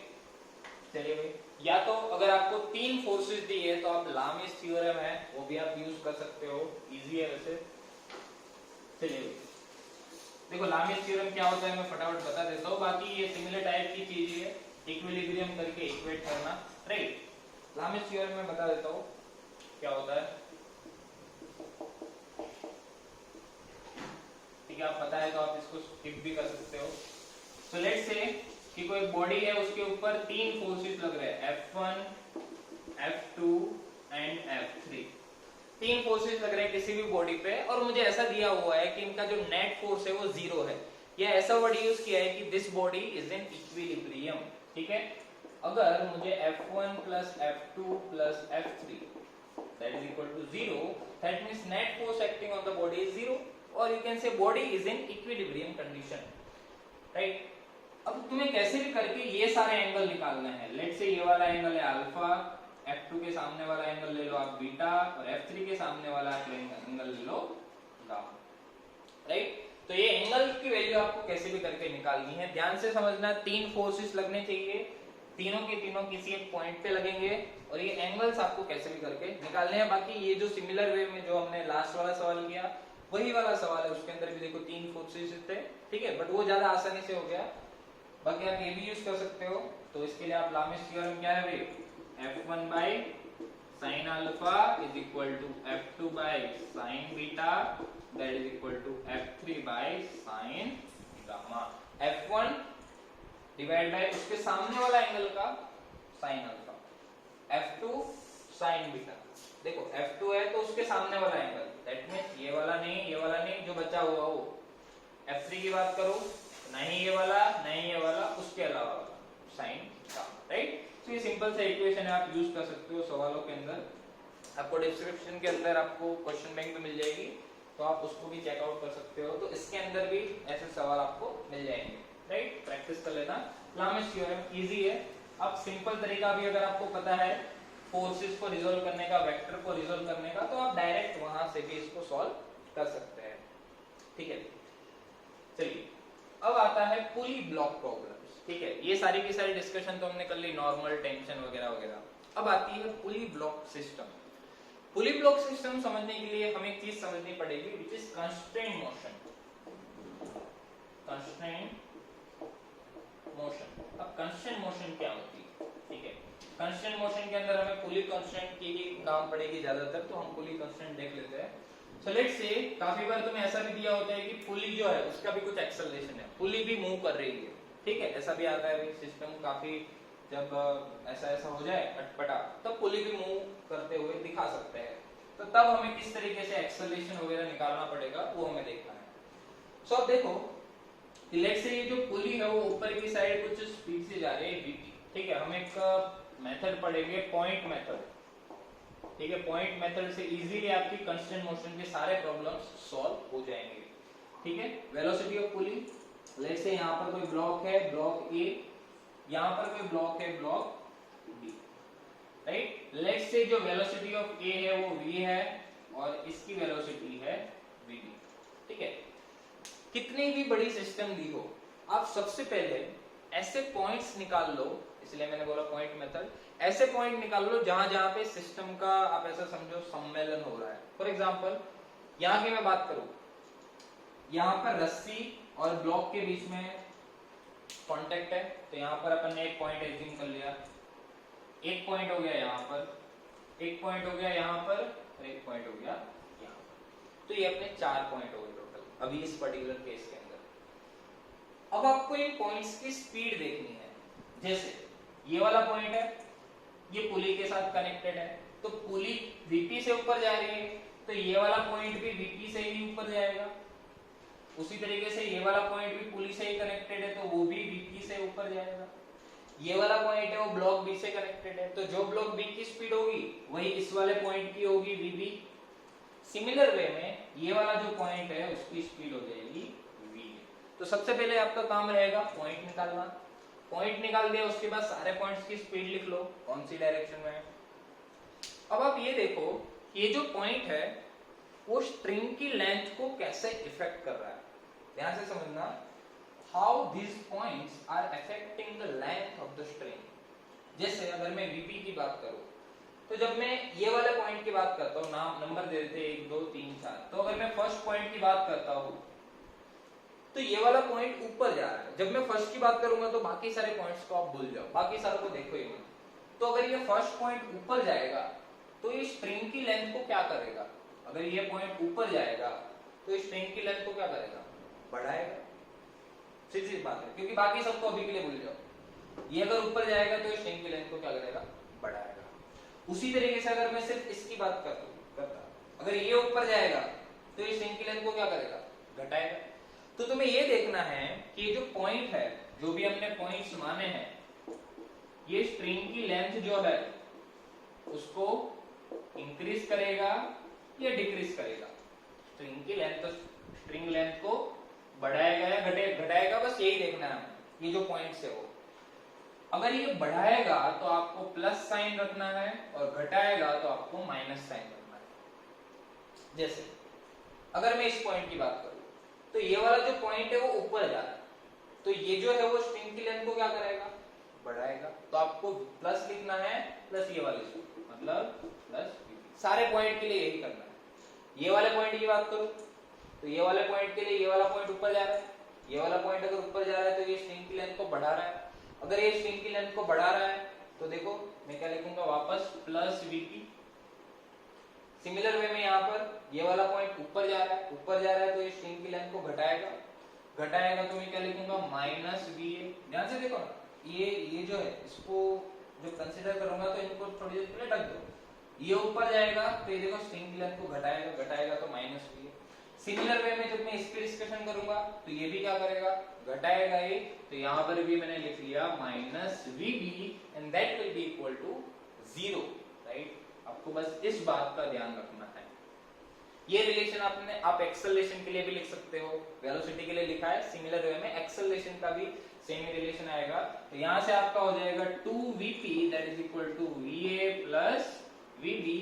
तो यहाँ से वेलोसिटी ऑफ पुली क्या आ गया, va plus vb divide by,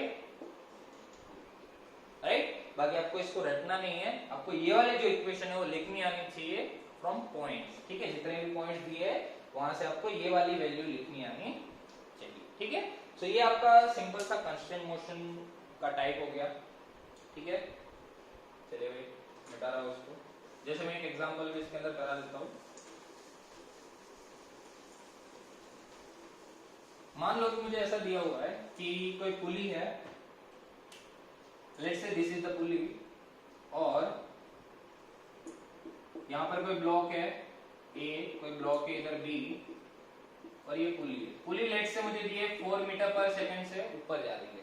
अब जो यही वाला रिलेशन था ना वो मैं एक्सेलरेशन के लिए भी लिख सकता हूँ। Acceleration of pulley that is equal to acceleration of A plus acceleration of B divide by 2, ठीक है। सिमिलर वे में एक्सेलरेशन वेलोसिटी दोनों के लिए आपको ये रिलेशन लिखना है।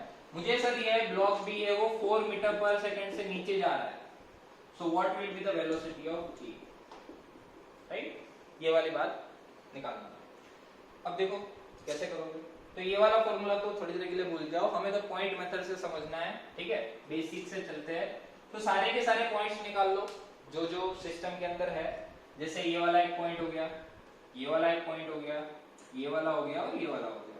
तो हमारे पास टोटल 1 2 3 4 पॉइंट्स हो गए, ठीक है? अब 4 पॉइंट्स हो गए तो ध्यान से देखो, ये वाला जो पॉइंट है वो ऊपर जा रहा है 4 मीटर पर सेकंड, तो ये जो स्ट्रिंग की लेंथ है उसको क्या करेगा, बढ़ाएगा। उसी तरीके से ये भी ऊपर ही जा रहा है तो ये भी बढ़ाएगा, ये भी बढ़ाएगा। अब ये जो है इसकी स्पीड हमें पता नहीं है, तो थोड़ी देर के लिए आप मान लो कुछ भी, ठीक है? अब इसको 4 ना ही लेके आप कुछ 2 ले लो, ठीक? कुछ भी ले सकते हो, सेम थी इसलिए let's say 2।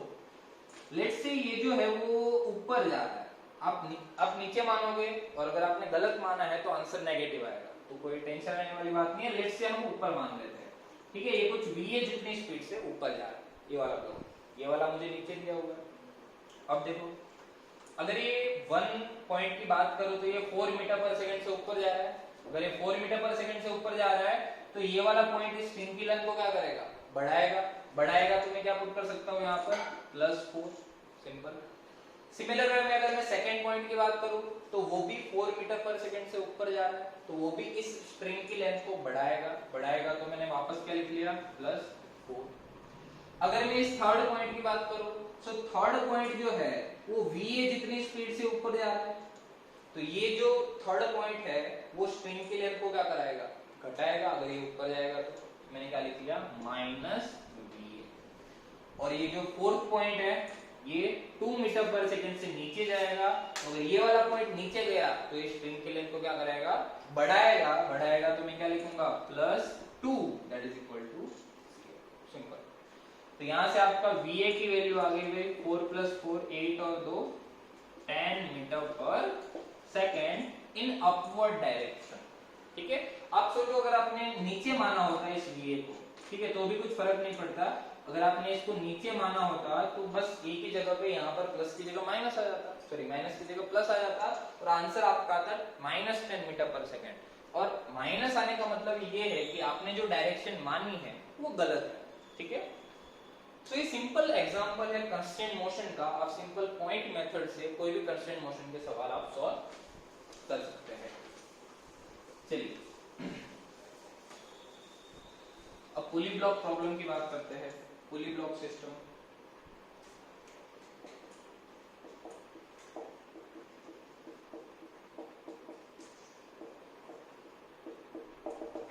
Right? So let's say एक एग्जांपल से समझते हैं सीधा इसको। एक मुझे पुली दी हुई है और एक बात, हमारे पास आया था velocity of pulley that is equal to velocity of a plus velocity of b divide by 2, right? या तो acceleration of pulley is equal to acceleration of a plus acceleration of b by 2।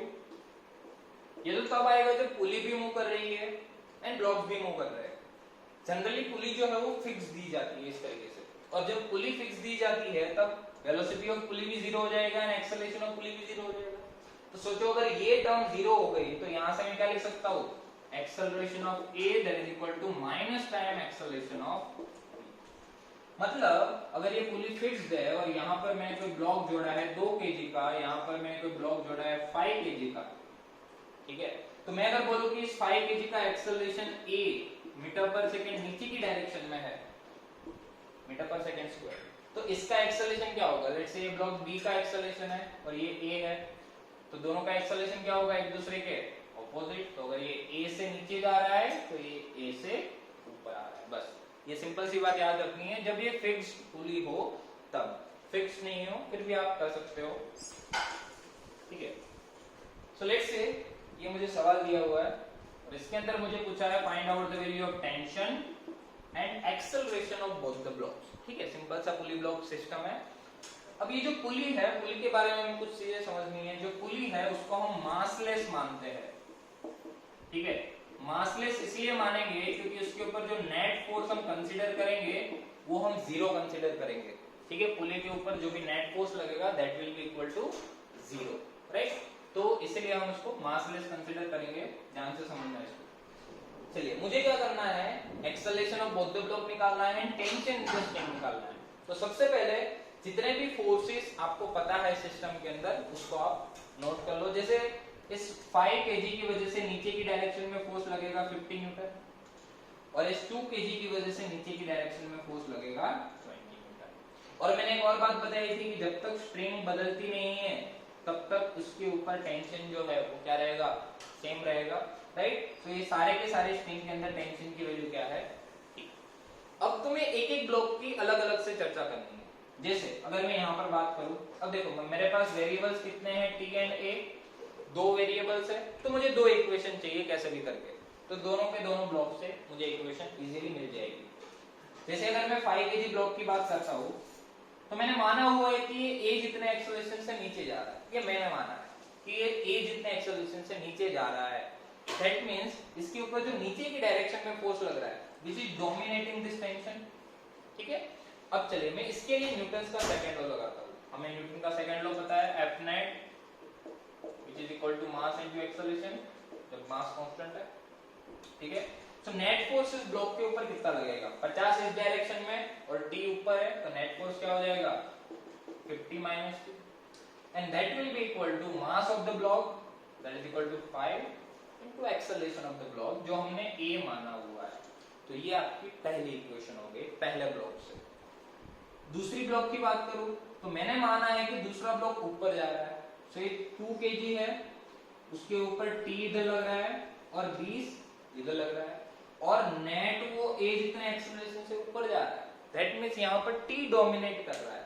अगर t dominate कर रहा है तो मैं क्या बोलूंगा, t minus 20 that will be equal to mass into acceleration. This is net force on this 2 kg that will be equal to mass of the block into acceleration of the block, right? Simple आप क्या करो, दोनों को add कर दो। अब देखो 2 equation बन गई, 2 अननोन है, आप इजीली इनको सॉल्व कर सकते हो। तो ये क्या आ जाएगा 50 minus 20 that will be equal to 7a, तो 7a that will be equal to 30, तो a की वैल्यू क्या आ जाएगी 30/7 metre per second square, right. भाई इसके फॉर्मूले भी आते हैं बट रटने की कोई जरूरत नहीं, इजीली आप 2 इक्वेशन 2 अननोन से सॉल्व कर सकते हो। अब एक्सेलरेशन आ गया, एक्सेलरेशन की वैल्यू किसी के अंदर भी पुट कर दो, 50 minus t is equal to 5 into 30/7, तो आपको किसकी वैल्यू आ जाएगी, टेंशन की, टेंशन आ जाएगा 50 minus 150/7, तो ये कितना आ जाएगा 200/7 न्यूटन, ठीक है भाई। तो इस तरीके से 2 ब्लॉक दिए हुए हैं और एक पुली दी हुई है, तो आप किस तरीके से इजीली इक्वेशंस लिख सकते हो, ठीक है। चलिए मैं अब आपको एक और सवाल कराता हूं जिसके अंदर एक से ज्यादा पुली है, ठीक है। उसके बस इक्वेशन लिख के मैं आपको दे रहा हूं, आप इक्वेशन सॉल्व कर सकते हो और जो आंसर आए आप बता सकते हो इफ यू वांट, राइट। अगर आपने सॉल्व किया है तो लेट्स से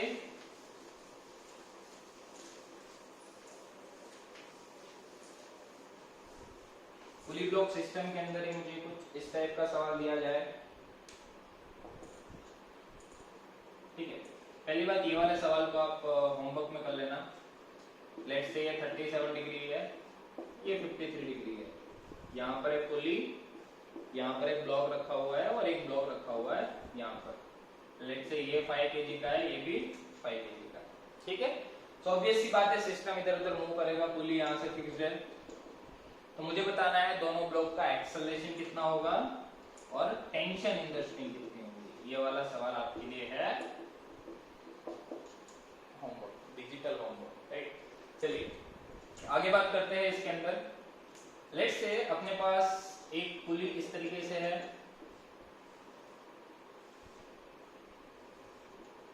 ठीक है, कुछ ऐसे दी हुई है, और यहां पर मैंने इसके साथ एक और पुली जोड़ी हुई है और इसके अंदर मैंने 2 ब्लॉक कुछ ऐसे दिए हुए हैं, राइट।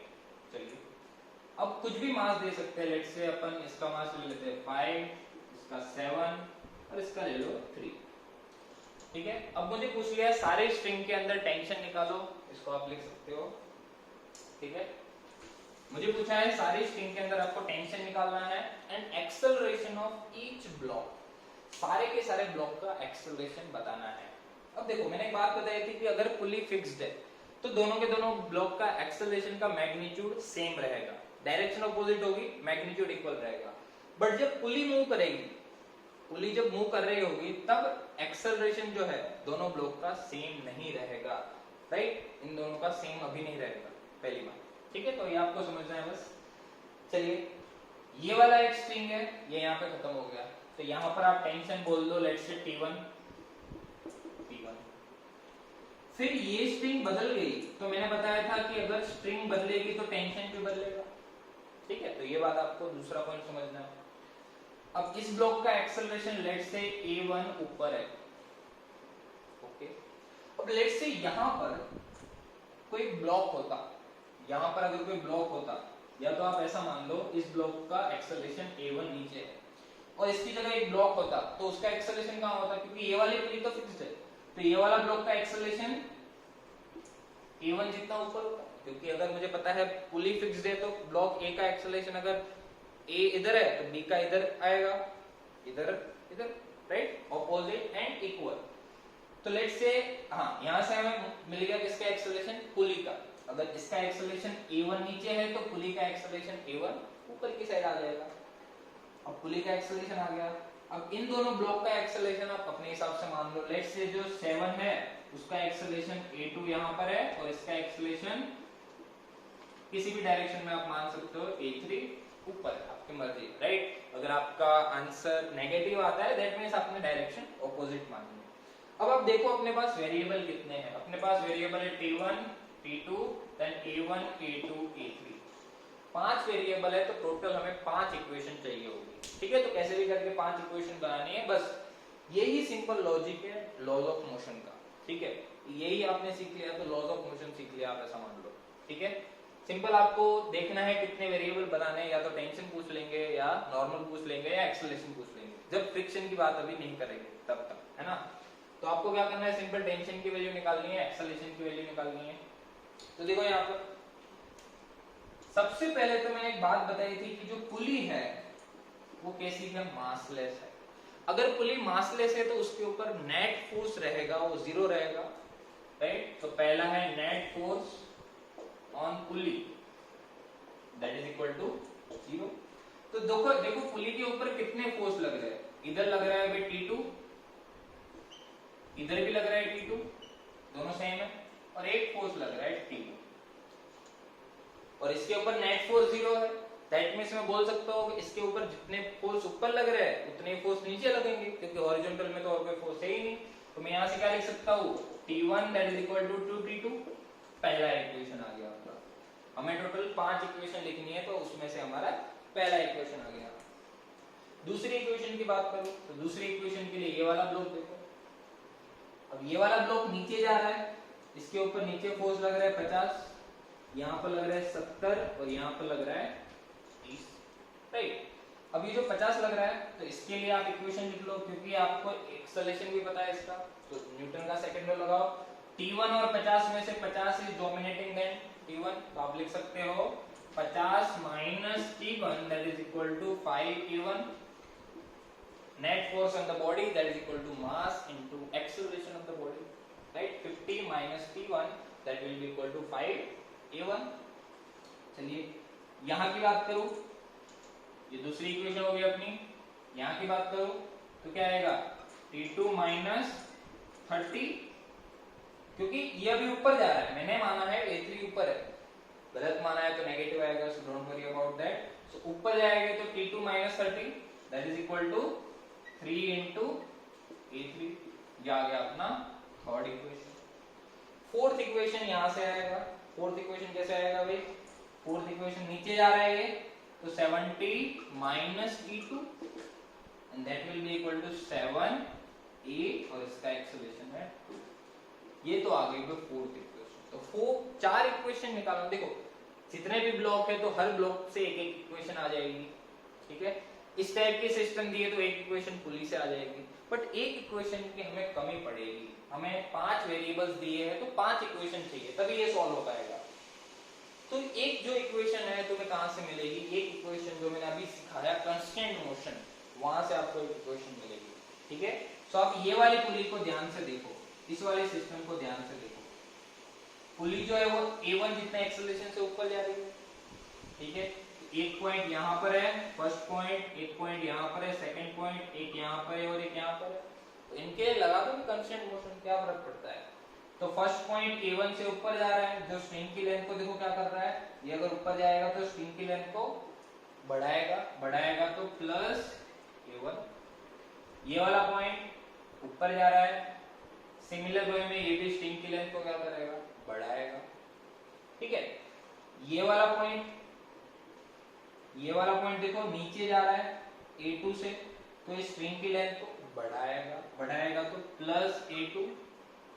ये वाला पॉइंट ऊपर जा रहा है, ऊपर जा रहा है तो ये स्ट्रिंग की लेंथ को घटाएगा, घटाएगा तो minus A3 that is equal to 0। तो अपनी जो फाइनल इक्वेशन है ये आ गई 2A1 plus A2 that is equal to A3। This is our equation number 5। काम खत्म। 5 इक्वेशन, 1 2 3 4 5 6 5, ठीक है। आप इनकी वैल्यू एक दूसरे में पुट करके पांचों के पांचों वेरिएबल्स की वैल्यू आप निकाल सकते हो। आपको मैं दे रहा हूँ ये काम, 5 इक्वेशन मैंने बना के दे दी, बस आपको एक दूसरे में वैल्यू पुट करके T1 T2 A1 A2 A3 सबकी वैल्यू निकालनी है भाई, राइट। आपको अगर पूरी प्रॉब्लम समझ में आ गया तो बस ठीक है भाई, हो गया काम। चलिए अब हमारा आता है frame, reference frame. Reference frame की बात हमने करी थी कि रेफरेंस फ्रेम जो है किस टाइप की रहती है, कैसे रेफरेंस फ्रेम डिपेंड करती है, किन किन चीजों पे डिपेंड करती है, कौन सी क्वांटिटी रेफरेंस फ्रेम पे डिपेंड करती है, कौन सी क्वांटिटीज रेफरेंस फ्रेम पे डिपेंड नहीं करती है, ये डिस्कशन हमने किया था। अब हम जो रेफरेंस फ्रेम की बात करते हैं तो हमारे पास जनरली दो टाइप की रेफरेंस फ्रेम रहती है। जो भी हम रेफरेंस फ्रेम की बात करते हैं, एक तो हमारी रहती है इनर्शियल फ्रेम और एक रहती है अपनी नॉन इनर्शियल रेफरेंस फ्रेम, ठीक है। Inertial reference frame and non inertial reference frame. अब इनर्शियल रेफरेंस फ्रेम क्या होती है? फ्रेम मतलब एक ऐसी जगह जहां से हम चीजों को ऑब्जर्व कर रहे हैं, जैसे हम अभी हम अर्थ पे है, ठीक है, तो हम ऐसा बोल रहे हैं कि ये सारी चीजें रेस्ट पर है, तो हम एक इनर्शियल फ्रेम पे, इनर्शियल रेफरेंस फ्रेम पे, ऐसा मैं बोलूंगा, ठीक है। हमारे रिस्पेक्ट में, एक दूसरे के रिस्पेक्ट में अभी हम इनर्शियल फ्रेम पे है, और नॉन इनर्शियल फ्रेम पे क्या आता है समझते हैं अपन। तो इनर्शियल फ्रेम वो वाली फ्रेम है जिसका एक्सेलरेशन जो है विच इज इक्वल टू 0, और यू कैन से वेलोसिटी, अगर एक्सेलरेशन 0 है तो वेलोसिटी क्या है, कांस्टेंट। तो ऐसी फ्रेम जो है उसको हम कैसी बोलेंगे, इनर्शियल फ्रेम। और ऐसी फ्रेम जिसका एक्सेलरेशन क्या है, नॉट इक्वल टू 0 है। अब एक्सेलरेशन कांस्टेंट हो सकता है, डजंट मैटर, बट अगर एक्सेलरेशन 0 नहीं है तो उसको हम क्या बोलेंगे, non inertial reference frame, right. तो भाई सबसे पहले देखो, लेट्स से अगर मैं कोई कार में जा रहा हूं, ठीक है, कार अपनी रेस्ट पर है और मैं कोई भी दो चीजों को ऑब्जर्व कर रहा हूं, राइट। लेट्स से कोई भी ब्लॉक है, फॉर एग्जांपल लेट्स से यही ब्लॉक है, ये लेट्स से 5 kg का ब्लॉक है और उसके ऊपर मैं 50 न्यूटन जितना फोर्स लगा रहा हूं, ठीक है। तो अगर मैं इसका एक्सेलरेशन निकालने की कोशिश करूं तो एक्सेलरेशन क्या आ जाएगा, 50/5 that is equal to 10 metre per second square, right. ये इसका एक्सेलरेशन आ गया, ठीक है भाई। अब इसको मैं अलग अलग जगह से ऑब्जर्व करता हूँ। लेट्स से मैं कार से ऑब्जर्व करता हूँ, ये कार अभी रेस्ट पर है, ठीक है, अपन यहां से इसको ऑब्जर्व करते हैं। तो ये जो रेस्ट पर है और मैं ऑब्जर्व कर रहा हूँ, तो ये भी कैसी फ्रेम है, ये भी इनर्शियल फ्रेम है, because it is at rest. या तो मुझे दिया है कि ये जो फ्रेम है वो कांस्टेंट वेलोसिटी से जा रही है, तो भी एक इस टाइप की फ्रेम हो गई, इनर्शियल फ्रेम हो गई। बट अगर मुझे ऐसा दे दिया कि ये जो कार है वो कुछ 2 मीटर पर सेकंड स्क्वायर जितने एक्सेलरेशन से जा रही है, तो मैं बोलूंगा ये किस टाइप की फ्रेम है बच्चों, ये नॉन इनर्शियल रेफरेंस फ्रेम है, राइट। और एक बात कि हमारे जो न्यूटन्स के लॉ है, ठीक है, न्यूटन का जो second law and first law है, these are only applicable in inertial frame. ये हमें इसलिए पढ़ने की जरूरत पड़ी क्योंकि जो न्यूटन के जो हम लॉज लगाते हैं वो सिर्फ और सिर्फ इनर्शियल फ्रेम के लिए एप्लीकेबल है, वो नॉन इनर्शियल फ्रेम के लिए एप्लीकेबल नहीं है। क्योंकि अगर मैं इस फोर्स की बात करूं, ठीक है, 50 न्यूटन की, अब ये 50 न्यूटन तो चेंज नहीं होगा ना, 50 न्यूटन तो 50 Newton, this is the individual force. मैंने बताया था कि individual force is independent of reference frame. तो इसको कहीं से भी ऑब्जर्व करो, किसी भी टाइप के रेफरेंस फ्रेम से ऑब्जर्व करो, ये तो 50 न्यूटन ही रहेगा, राइट। अब ध्यान से समझो, अगर मैं यहां से इसको ऑब्जर्व कर रहा हूं, ठीक है, तो मुझे इसका एक्सेलरेशन कितना, अगर मैंने सीधा अगर F इज m लगा दिया, F इज m, तो क्या हो गया 5 इंटू एक्सेलरेशन इसका है 10, तो आ गया 50 न्यूटन। या तो आपने अगर इसका एक्सेलरेशन निकाला तो आ गया 10 मीटर पर सेकंड स्क्वायर। लेकिन तुम ये बात सोचो कि तुम तो 2 मीटर पर सेकंड स्क्वायर से जा रहे हो, ठीक है, 2 मीटर पर सेकंड स्क्वायर से तो आप जा रहे हो, और आपको वो दिख रहा है 10, या तो आप ऐसा समझो आप 10 से जा रहे हो। अगर आप 10 से जा रहे हो और उसका एक्सेलरेशन भी आपका 10 आया, तो रिलेटिव एक्सेलरेशन तो 0 हो गया ना, राइट। तो आपको ये बात समझनी है कि ये रिलेटिव मोशन से थोड़ा बहुत रिलेटेड है, ठीक है। तो इसीलिए अपन क्या करते हैं कि अगर हमारी नॉन इनर्शियल फ्रेम है, दैट मींस एक्सेलरेटेड फ्रेम है, तो हम न्यूटन्स के लॉ इसके अंदर अप्लाई नहीं कर सकते हैं, और नॉन इनर्शियल फ्रेम के लिए न्यूटन के लॉ लगाने के लिए हम इंट्रोड्यूस करते हैं बच्चों सूडो फोर्स को। सूडो फोर्स क्या होता है, समझते हैं इसको अच्छे से, राइट। अभी के लिए इतनी सी बात हमें समझनी है कि अगर हमारी रेस्ट पर फ्रेम है या वेलोसिटी कांस्टेंट है, तो ये किस टाइप की फ्रेम है बच्चों, ये इनर्शियल फ्रेम है, और इसके अंदर हम न्यूटन के लॉ इजीली अप्लाई कर सकते हैं, क्योंकि अभी इसका तो कोई एक्सेलरेशन नहीं है, तो जो भी मुझे आंसर आएगा दैट विल बी करेक्ट। पर अगर मैं यहां से निकालता हूं और मेरी फ्रेम भी मूव कर रही है, तो इसके रिलेटिव में एक्सेलरेशन रिलेटिव तो क्या हो जाएगा बच्चों, 0 हो जाएगा। सिंपल सी बात है, 0 हो जाएगा, राइट। तो हमें ये वाली बात समझनी है कि किस तरीके से हम इस चीज को सॉल्व कर सकते हैं, ठीक है। तो इन द सेंस कि हमें कोई और एक फोर्स इंट्रोड्यूस करना पड़ेगा to apply Newton's law in non inertial frame as well, ठीक है। न्यूटन ने ये बोला कि मेरा जो लॉ है वो आप इनर्शियल फ्रेम में लगा लो, बट नॉन इनर्शियल फ्रेम में आप मत लगाना, ठीक है। लेकिन लोगों ने उसका भी जुगाड़ ले लिया, ठीक है।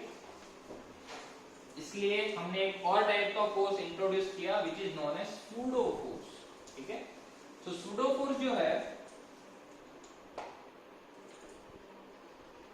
सूडो फोर्स, तो सूडो फोर्स पहली बात किस लिए फाइंड आउट हुआ, it was introduced, you can say it was introduced to apply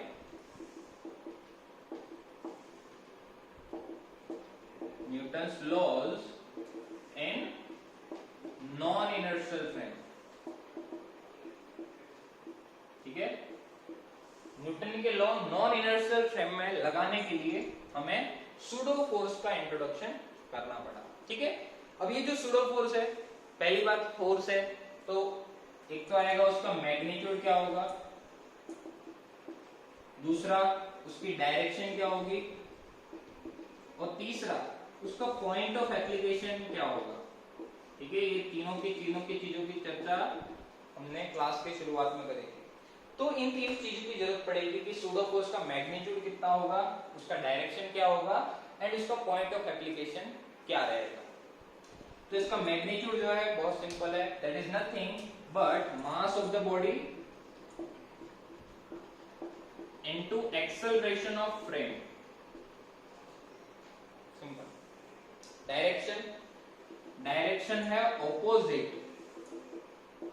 to acceleration of frame, जिस डायरेक्शन में फ्रेम का एक्सेलरेशन है उसके ऑपोजिट डायरेक्शन में सूडो फोर्स लगाना है। Point of application of force हमेशा लगेगा centre of mass of the body. Centre of mass की भी हम डिस्कशन करेंगे, बट पॉइंट ऑफ एप्लीकेशन हमेशा क्या लगेगा, सूडो फोर्स का on the centre of mass of the body.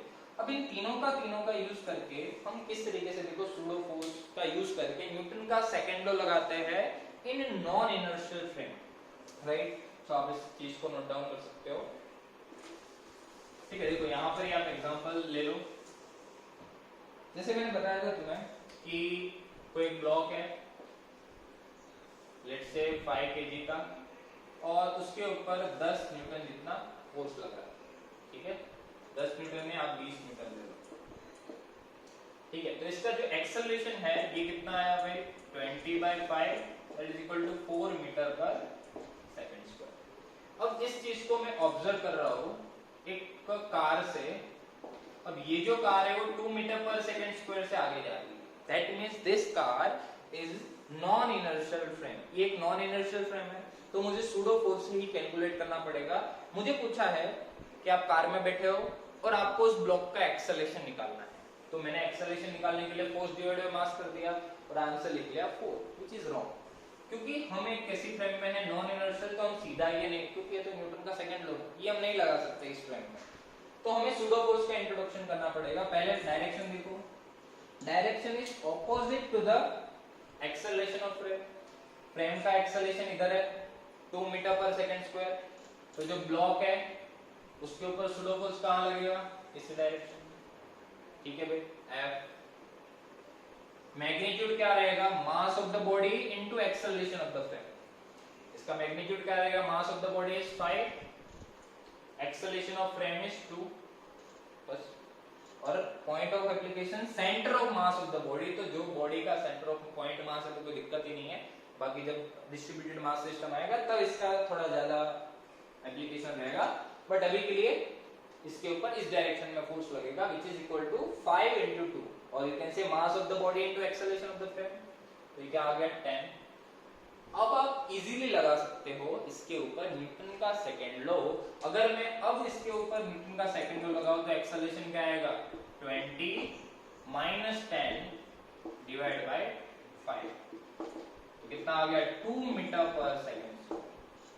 ये एक्सेलरेशन इस ब्लॉक का आया मेरे रिलेटिव, क्योंकि मैं ऑलरेडी मूव कर रहा हूं। This is the acceleration, relative acceleration with respect to car. Car के रिस्पेक्ट में है ये एक्सेलरेशन, समझ में आ रहा होगा, ठीक है, क्योंकि कार भी 2 से जा रही है और इसका भी 2 आया हमारे रिस्पेक्ट में, राइट। अब हम इजीली इसको कैलकुलेट कर सकते हैं, ये हमारा आंसर आ गया। अगर हम नॉन इनर्शियल फ्रेम से ऑब्जर्व करेंगे तो ये रिलेटिव एक्सेलरेशन आया, 2 × 2 4 हो जाएगा, राइट, अगर ये रेस्ट पर होता तो, ठीक है भाई। तो इस तरीके से ये सूडो फोर्स का बेसिक है, आपको समझना है 3 चीजें, मास of the body into acceleration of the frame, opposite to the acceleration of frame, and point of application on the center of mass of the body, simple। चलिए भाई, ये हो गया आपका सूडो फोर्स का इंट्रोडक्शन। अब सूडो फोर्स का use करके आपको लिफ्ट वाले प्रॉब्लम्स काफी बार दिए जाते हैं, तो फटाफट अपन लिफ्ट प्रॉब्लम देख लेते हैं कि लिफ्ट के अंदर आप किस तरीके से इस सूडो फोर्स को अप्लाई कर सकते हो। लिफ्ट, तो लेट्स से कि अगर अपने को लिफ्ट दी हुई है, ठीक है, लिफ्ट के दोनों केस हम एक साथ ही देख लेते हैं। या तो लिफ्ट a जितना एक्सेलरेशन से ऊपर जा रही है, या लिफ्ट a जितना एक्सेलरेशन से नीचे जा रही है, ठीक है। लिफ्ट के अंदर कोई मास m लगा, मास m रखा हुआ है, ठीक है, तो इसके ऊपर एक तो फोर्स लगेगा mg और नॉर्मल रिएक्शन।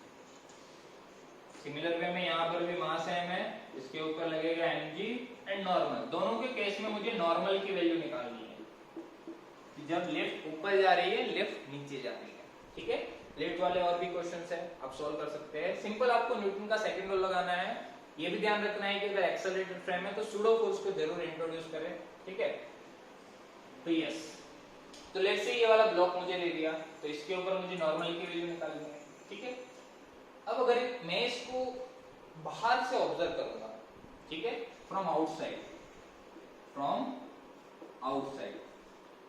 तो देखो मुझे ऐसा लगेगा कि ब्लॉक है, उसके ऊपर नॉर्मल ऊपर लग रहा है, mg नीचे लग रहा है, और ब्लॉक ऊपर जा रहा है a जितना एक्सेलरेशन से, तो मैं ऐसा समझूंगा नॉर्मल इज डोमिनेटिंग mg, तो मैं सीधा लिख सकता हूं n minus mg which is f net, that will be equal to mass into acceleration of the body which is a, तो यहां से नॉर्मल की वैल्यू क्या आ गई, mg plus ma। अगर मैं बाहर से ऑब्जर्व कर रहा हूं, अगर इसको मैं बाहर से ऑब्जर्व करता तो क्या आता, mg minus n, क्योंकि अब ये नीचे जा रहा है, that will be equal to mass into acceleration, यहां से नॉर्मल की वैल्यू क्या आ जाती, m g minus a, और ये m g plus है, सिंपल सी बात, राइट। ये आ गई अपनी लिफ्ट की प्रॉब्लम। अब अगर मैं इसको लिफ्ट में से ही ऑब्जर्व करता, लेट्स से कोई आदमी यहां खड़ा है, ठीक है, और ये इसको ऑब्जर्व कर रहा है, इस ब्लॉक को, अब ये आदमी अभी कैसी फ्रेम में, एक्सेलरेटेड फ्रेम में, तो हम ये वाला लॉ सिंपली नहीं लगा सकते because we are in the accelerated frame. और मेरे रिलेटिव में जो ब्लॉक है वो तो रेस्ट पर है ना भाई, मैं लेफ्ट में खड़ा हूँ, ब्लॉक है वो तो रेस्ट पर है, तो मुझे देखना पड़ेगा कि ब्लॉक के ऊपर कौन कौन से फोर्स लग रहे हैं। तो एक तो फोर्स उसके ऊपर लगेगा नॉर्मल ऊपर की डायरेक्शन में, एक लगेगा mg नीचे की डायरेक्शन में। अब देखो एक और फोर्स लगेगा इसके ऊपर, pseudo force, because we are in the non inertial frame, हम लिफ्ट में है, लिफ्ट एक्सेलरेटेड है, मतलब हम नॉन इनर्शियल फ्रेम में है, तो हमें सूडो फोर्स भी इंट्रोड्यूस करना पड़ेगा। उसकी वैल्यू क्या होगी, mass into acceleration of the frame, a into m, direction opposite to the acceleration of frame, acceleration of frame ऊपर है तो यहाँ पर ma नीचे centre of mass of the body पे लग रहा है। तो अब ये जो ब्लॉक है वो तो मेरे रिलेटिव में तो रेस्ट पर है ना, मेरे रिलेटिव में रेस्ट पर है, उसके मतलब उसके ऊपर जितने फोर्स ऊपर लग रहे हैं उतने ही नीचे लग रहे हैं। तो मैं ऐसा लिख सकता हूँ एंड ये कहां से ऑब्जर्व कर रहा हूँ, फ्रॉम लिफ्ट फ्रेम, और यू कैन से from non inertial frame, right. तो यहाँ से n की वैल्यू क्या आ जाएगी, mg plus ma। Similar way में यहाँ पर भी आप कर सकते हो, यहाँ पर a नीचे है तो इसके ऊपर ma ऐसा लग जाएगा, तो आप सीधा लिख सकते हो ma plus n that is equal to mg, ये कहां से है, फ्रॉम लिफ्ट, राइट। तो यहाँ से n की वैल्यू क्या आ जाएगी, mg माइनस a, राइट। सो आप इस तरीके से लिफ्ट प्रॉब्लम कर सकते हो using pseudo force concept, right. Pseudo force पे कॉन्सेप्ट का यूज करके आप इस तरीके से इजीली सॉल्व कर सकते हो सवालों को, ठीक है भाई, यस। तो ये हो गया आपके लिफ्ट प्रॉब्लम। और भी न्यूमेरिकल्स वगैरह है, देख सकते हैं आप, सॉल्व कर लेना इसके डाउट्स वगैरह आपको जो भी है लेक्चर्स में, तो आप कमेंट बॉक्स में जरूर लिख सकते हैं, राइट। अब एक लास्ट टाइप का फोर्स बचा है विच इज स्प्रिंग फोर्स, ठीक है। स्प्रिंग वगैरह आपको पता ही होगा, स्प्रिंग वगैरह में किस टाइप से फोर्स लगता है। तो let's talk about spring force.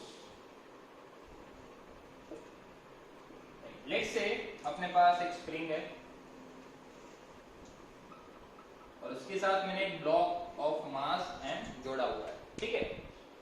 Spring है, उसका स्प्रिंग कांस्टेंट रहेगा k, ठीक है। और लेट्स से स्प्रिंग की जो लेंथ है इनिशियली कुछ है L0, इस L0 को हम बोलेंगे नेचुरल लेंथ ऑफ स्प्रिंग। इसकी जो ओरिजिनल लेंथ रहती है without any extension, without any compression, वो उसको अपन बोलेंगे नेचुरल लेंथ। अब जैसे ही मैंने इस स्प्रिंग को, जैसे लेट्स से मैंने इसको एक्सटेंड किया, ठीक है, तो इस स्प्रिंग के अंदर एक फोर्स लगेगा, ठीक है। जैसे मैंने कुछ फोर्स से इसको खींचा स्प्रिंग को ऐसे, तो एक फोर्स लगेगा अंदर की side and that force is proportional to x, that force is proportional to x and that is equal to minus kx। ये फोर्स डिपेंड करेगा कि कितना एलोंगेशन है या कितना कंप्रेशन है। अगर इसी चीज को मैं कंप्रेस करता तो यही चीज कुछ ऐसे हो जाती, ये m मास का ब्लॉक है, कुछ ऐसे हो जाता, देखो। अब मैं इसको अगर कंप्रेस कर रहा होता तो यही फोर्स इस साइड लगता, स्प्रिंग जो है इस साइड फोर्स लगाती, और ये भी किसके बराबर होता है, F is equal to kx के बराबर, माइनस kx। माइनस साइन ये सिग्निफाई करता है कि जिस डायरेक्शन में डिस्प्लेसमेंट हो रहा है उसके ऑपोजिट डायरेक्शन में फोर्स लग रहा है। जैसे मैं इधर ब्लॉक पर डिस्प्लेस कर रहा हूं तो इसके ऊपर फोर्स इधर लग रहा है kx, उसी तरीके से मैं ब्लॉक को अगर इधर खींच रहा हूं, इधर दबा रहा हूं, तो उसके ऊपर इधर फोर्स लगाएगा spring, F is equal to minus kx and k is the spring constant and x is you can say elongation or you can say compression, right? So इस चैप्टर के अंदर तो आपको ये सिंपल सी बात ही याद रखनी है और ज्यादा इस पे सवाल नहीं आते हैं स्प्रिंग के ऊपर, ठीक है। एक आध जो सवाल आते हैं वो मैं बता देता हूँ एनएलएम के अंदर, लॉज ऑफ मोशन के अंदर। बाकी स्प्रिंग का असली यूज तो आपका सिंपल हार्मोनिक मोशन इन सारे चैप्टर्स के अंदर आएगा, राइट। सो लेट्स से अपने पास कुछ ऐसे सिंपल सा सवाल दिया है, एक ब्लॉक है उसका मास है 5 kg, उसको मैंने एक स्प्रिंग के साथ ऐसे बांधा हुआ है, ठीक है।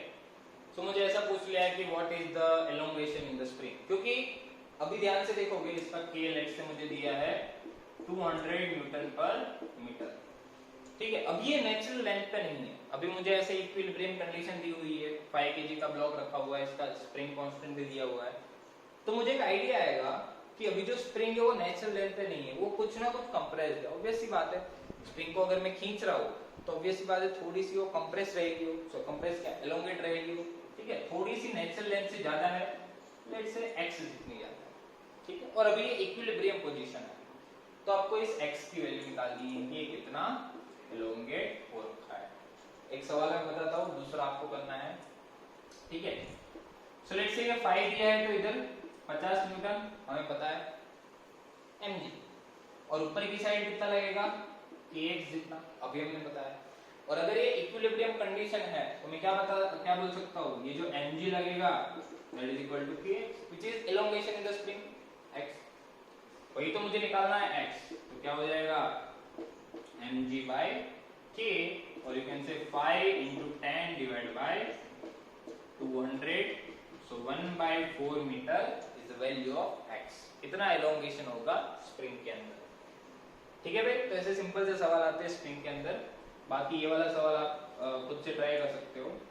लेट्स से ये स्प्रिंग मुझे ऐसे दी हुई है, ये ब्लॉक है 5 kg का, ठीक है, इसका k जो है वो 100 न्यूटन पर मीटर, ठीक है। मुझे बताना है अगर मैंने इसको रिलीज कर दिया तो what will be the compression in the spring, ठीक है। कंप्रेशन कितना रहेगा स्प्रिंग के अंदर वो आपको बताना है, ठीक है। आप इसको सॉल्व कर लेना, ठीक है। ये तो सिंपल से सवाल हो गए स्प्रिंग के ऊपर। अब जैसे स्प्रिंग के ऊपर आपने और टाइप के सवाल भी देखे होंगे,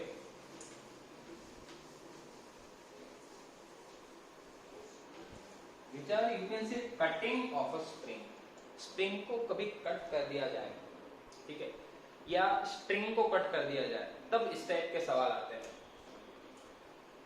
cutting of string oblique spring, ठीक है। तो किस तरीके से आप सवाल सॉल्व करोगे वो देखो।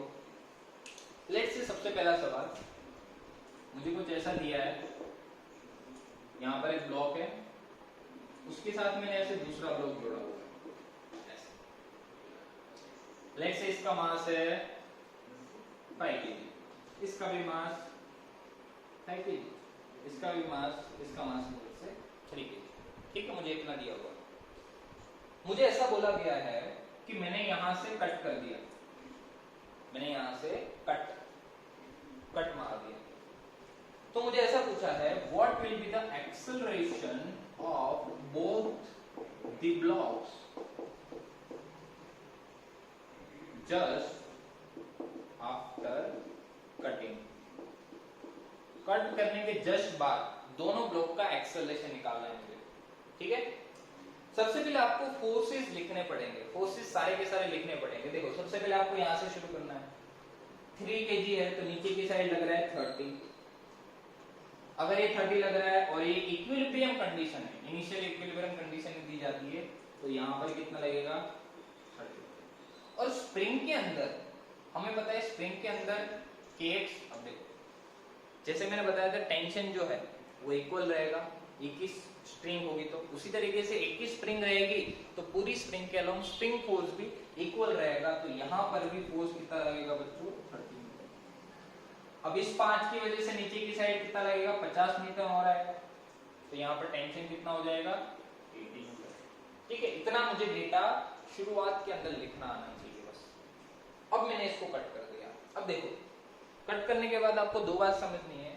अगर मैंने स्ट्रिंग को कट कर दिया है तो स्ट्रिंग को कट करने के बाद जो टेंशन है वो अपनी वैल्यू सडनली चेंज कर लेगा, बट स्प्रिंग फोर्स है वो अपनी वैल्यू सडनली चेंज नहीं कर पाएगा, राइट। आपको ये वाली बात याद रखनी है इसके अंदर, ठीक है। तो कट करने के बाद जो स्प्रिंग का फोर्स रहेगा टेंशन, वो अपनी वैल्यू सडनली चेंज कर लेगा, बट स्प्रिंग फोर्स अपनी वैल्यू सडनली चेंज नहीं करेगा just after cutting, right. So आपको यहाँ से 5 kg ब्लॉक देखो इसके ऊपर कितने फोर्सेस लग रहे हैं, नीचे की साइड 18 न्यूटन।